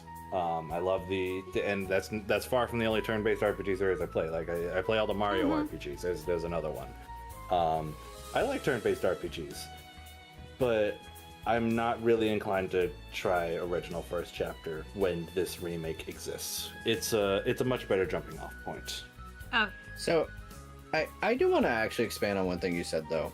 No matter how much I may be complaining about the original, and most of it is a hindsight thing. And again, I think if you literally just jumped into OG and played it, most of this complaining wouldn't really even matter, because I actually feel like, in my opinion, Trails on the whole, first chapter included, is like my favorite turn-based combat. I don't think there's a contest for me. I genuinely like it better. Like, I've even played 2 Persona games, and they just kind of were like, they were fine. They were kind of very basic for me compared to this, like any of them. I think there's so much like depth and like complexity and like the positioning and the AoE effects and all this stuff that's like makes it so engaging and more tactical than it normally is, and like the turn manipulation and all that stuff. And sure, it gets better. It gets a lot better. And like, again, people playing this are experiencing like the peaker side of it. But like, but even in the beginning, I think it's better than like probably. And I don't know if people will disagree. I think even in first chapter, it's better than like most Final Fantasy turn-based combat, for me at least. Like, I actually really like it. It's a compliment for the original. I like, yeah. I will take your word for it because I have not touched any Final Fantasy game. Fair enough. That's fair. Okay. Did we have anything else we wanted to add on this, or are we ready to talk about our overall thoughts of this game? Yeah, let's wrap this up. Okay. I will go first because mine is listed first. Okay. Trails of the Sky first chapter. I think this is the definitive way to experience this game. Just all the quality of life's aspects that they added in this version just make the experience of playing this game so much better. Because I'm gonna be real with you. First chapter is not a game I kind of saw myself going back to. It's just was not a fun experience. I had to have Kaka hold me by the hand through this entire game because I dropped it initially. I did not like this compared to what I dealt with in Cold Steel 1 and 2, which were the 2 games I played before. So, yeah. I did not have high expectations of the original, and I'm very glad to say this remake helped me like this game better, but it's still definitely not my favorite in the series. But it just makes everything so much more comfortable with all these quality of life changes. Everything they did here just makes me appreciate this game so much more, and the amount of love and quality Falcom put in this game really shows. This is their baby. They wanted to make sure this was done right, and I really feel like they did this right, which was the big thing. But truly going through this game again was an amazing experience. That again, I'm so glad I got to share with you guys. Again, go watch those streams. There's some good stuff. They're really good stuff. Definitely, I would say one of the best games I played this year. It is a hidden gem that absolutely deserves way more attention, and this is by far the best starting point in the series for new fans, because I know that was a big problem for years. Like, where do I start? And I know that was a question James had for me for a while. Yeah. And I just told him straight up, wait for the remake. It's not worth it. Just wait for the remake.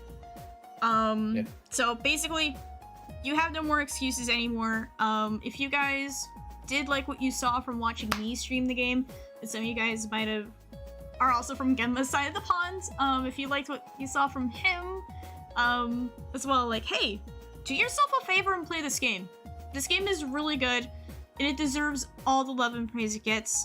And I am hoping in the future we get second chapter, and I hope they knock it out of the park. But I will definitely say this remake is definitely showing there are good things to come with these remakes. It is setting a very high bar, and that is a good thing. Crazy high bar. Yeah. Yes. Oh yeah. I'm just wondering how they're gonna top it. Yeah. We'll see. That's how I feel about this game in general. Looks like Genma, you're next. Yeah, I think C said the vast majority of what I really wanted to say, but I really wanted to emphasize that, just to clarify, the original game was by far my least favorite Trails game. I liked the story enough, but it was slow. It's like not my cup of tea. I appreciated it more on replays and like seeing other people do it, because there's a lot of like really strong foreshadowing for like both this and future games, all over the place. And it is just well written and all that, but it is still like a very specific kind of good that it's like preference kicks in at that stage. I think when it comes to the game, though, that's where my problems were, because I think just as a game, it's just this having the least telegraphed missables, like chapter 3, but that a lot of that does extend to the rest of the game, the old combat, all of that to say, I really was very I reeled it in my video, of course, because, you know, I was recognizing half of my frustrations were like a retrospectively jumping backwards after like playing like Cold Steel 4 of just like, oh my god, like, what is the quality of life? Where is this? Like, I don't have but I think this remake pretty much singed off like all of my major issues. Sure, it has its own, but like on the whole, Falcom took it and made a game that I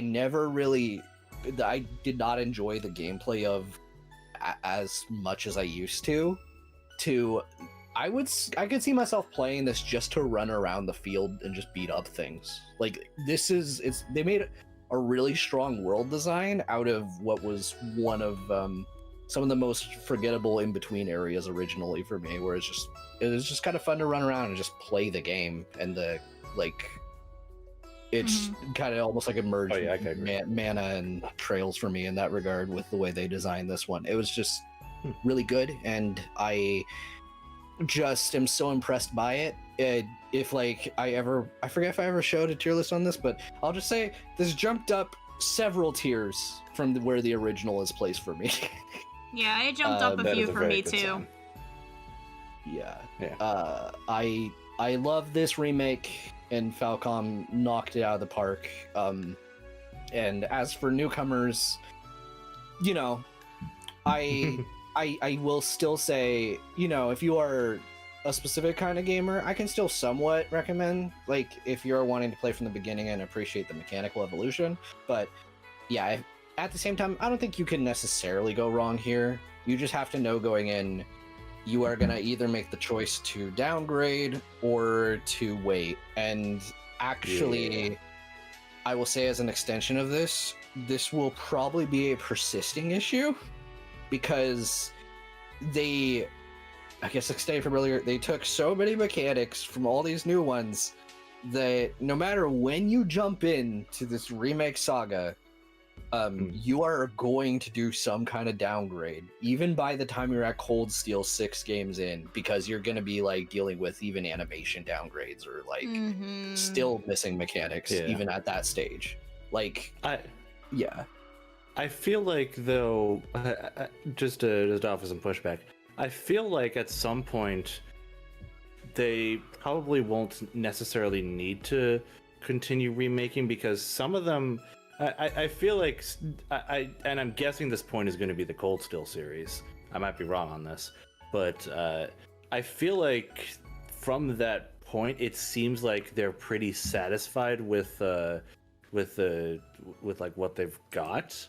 Of course, I don't have any proof on this, and you know, the Cold Steel 1 and 2 still need to be released on more platforms than the PlayStation in English. That's a whole other problem. But yeah, I feel like it will have the problem of eventually you'll have to downgrade, but at some point I feel like they won't have to or necessarily need to continue remaking them, or else we're gonna run into what's the series that's going through this problem right now? I'd probably point to Final Fantasy where Resident Evil. Oh, okay, yeah, Resident Evil. That's a good one. There's a remake saga, and then there's a new game saga. At what point does the remake saga stop, if at all? Yeah. To be honest, in my personal opinion, where I think it would stop, probably just do the Sky trilogy and then stop, because we've literally had re-releases of Zero and Azure in very recent years. So I think it would be redundant to do that when these games just came out a few years ago, for the first time for English people. Fair enough. I was not aware of that. English speakers, yeah. I will say, I don't know if I would want necessarily this approach to a remake if they wanted to do an easier thing, but I would, if you wanted a personal thing, I would want out of like these remake sagas, I would actually like some things restored to Cold Steel 1, let's put it that way. Fair enough. But yeah, that's like my main argument for that, and I will not elaborate, but I think you know what I mean, C. Yes. It seems that Snake agrees with you, C. I would love for them to stop at Sky 3 and just focus on making new Trails games after that point. Yeah. Yeah, that checks. All right. Did you have anything else to add for your thoughts, Genma, or do you think you wrapped them up pretty good there? No, I think that's basically it. Okay. All right, James. You're the new guy on the block. Yep, I'm the new guy. I'm the guy with the newcomer perspective. Yep. That's why we wanted you on this one. Yeah, but speaking as a newcomer, it's definitely clear to me that Falcom made this game to be the new jumping off point for the Trails series. And yeah, well, what Genma said is true. For at least a while, and possibly even forever, it is still going to have the issue of, if you're going to continue with the series, you're going to either A, have to go back, or B, wait. I'm okay with that. The Trail series is in a tough spot where it's very difficult to approach right now. But I do think that will get better when they finish remaking at least second chapter, maybe even the whole Sky trilogy. But hey, without this remake, to be honest, I probably wouldn't have even considered playing any Trails games because of what I know of the nature. Also was me badgering you. That too. But yeah, because of what I know about the nature of these games, how unlike other series that I play, like for example Zelda or something like that, these games are very interconnected. So you kind of do have to play them in a rough order. And you know, I'm sure it works. I'm sure it works great. I mean, there's a reason why all you guys are fans of the series. But you know, I didn't have any interest in joining that because I knew the point to start was not a game that I was interested in giving the time. But hey, because of this remake, I'm definitely invested in the series now. Gameplay is very fun and engaging. absolutely love these characters, and good God, that ending. Yeah. This is a fantastic first impression of the series. And yeah, I definitely would also be comfortable recommending this game to the series, to this game to other people that I know, with the caveats that Genma mentioned. Yep. Uh, Absolutely. when it comes to me though, you guys know this. I'm waiting for Second Chapter remake. I'm praying that it comes soon. But hey, if they either need to take more time to A, make sure it's not a Switch 2 game card, please, for the love of God, or B, just take more time to make it good, to do it right, I'm okay with that. I'm okay waiting. I've got plenty of other games to play in the meantime. After that point, who knows? If they're going to remake the third, I'm okay with that too. If not, oh well, I'll figure it out from there. Yeah. And that's really all I have to say. Well, I am happy that we all got to share our thoughts on this game. Yeah. Kind of wrap it up. I just want to say one more time. Thank you guys all so much for coming out to all the Trails streams. It means the world to me that I got to share a game that I love so much with all of you. And I got to meet so many people through this. Like, again, as I've said, I met Genma doing this stuff, and I see him as an invaluable friend. So, again, Yeah. I really appreciate you guys all coming out for this and for those Trails videos. It means so much to me. But let's talk about what's next. So Wednesday, I'll be back with another kind of chill stream. We're gonna be doing another Mario Paint stream. If you guys were not here for the last one, I just draw in Mario Paint. I just take your requests.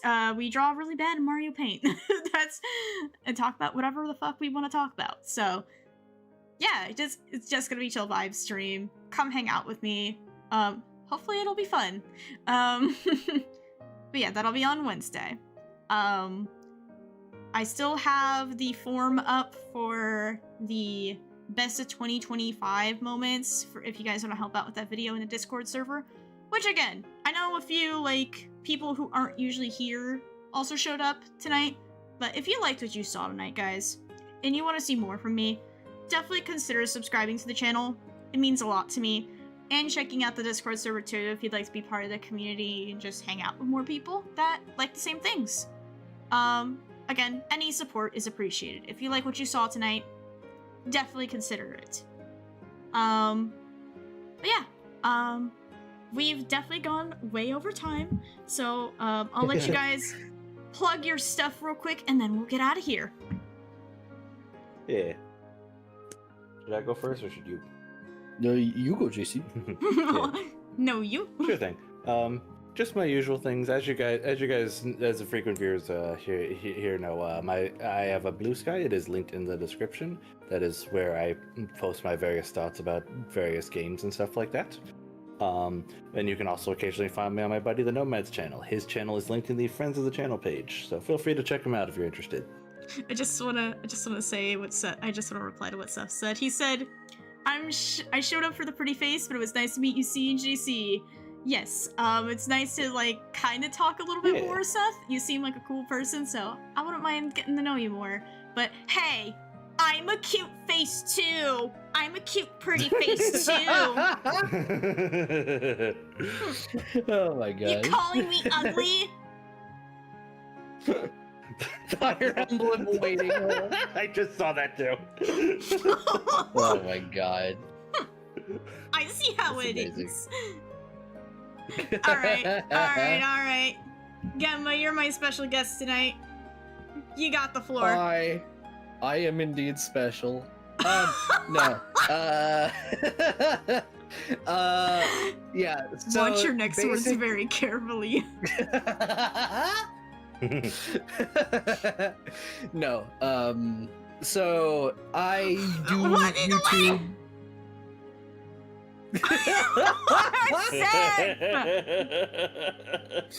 Amazing. Wow. Now I'm curious Oh, what the gosh. bro. Now I'm curious what the fuck Studio told you about me. All right. Sorry. Oh, God. Sorry. No, it's all all good. right. It's all good. I mean, wouldn't be the first time Seth nuked me speaking. Thanks for just keeping me from putting the ball in the hole. Or Anyway. Or, yes. Anyway, right. So, I do the YouTubes. I just finished doing a Metro Prime marathon and, like, a few streams of Prime 4. However, I'm most known for doing Trails, like, reviews and some streams of the games. I'm planning to do streams of Horizon when that comes out. Anyway, I have a lot of videos. One day, in like 20 years, I will finally finish my Cold Steel 3 video. But jokes aside, that is what I do on the YouTube side of things. I also do art, and I have art commissions, and again, I made the funny Dick the Birthday Boy art, and yeah, if you like what you see, then definitely hit me up, and I am willing to make things for you for money. And, Yeah. And I like doing art. totally do not have him under an NDA contract to do all my artwork for future stuff.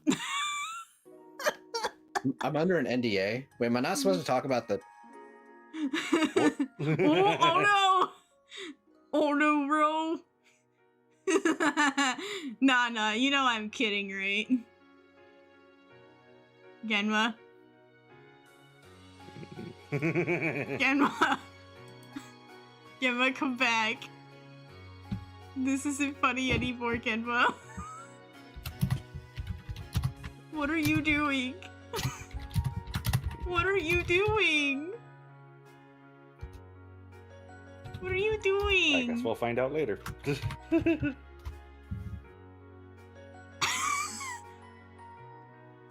DM'd you something, didn't he? No, he said it in chat. Unmute yourself. Just aside, I think I just did the quietest typing of my life. No, Anyway, you didn't. I was not muted. Oh, okay. But yeah. Alright. But no, I'm kidding. Genma is not under an NDA contract with me.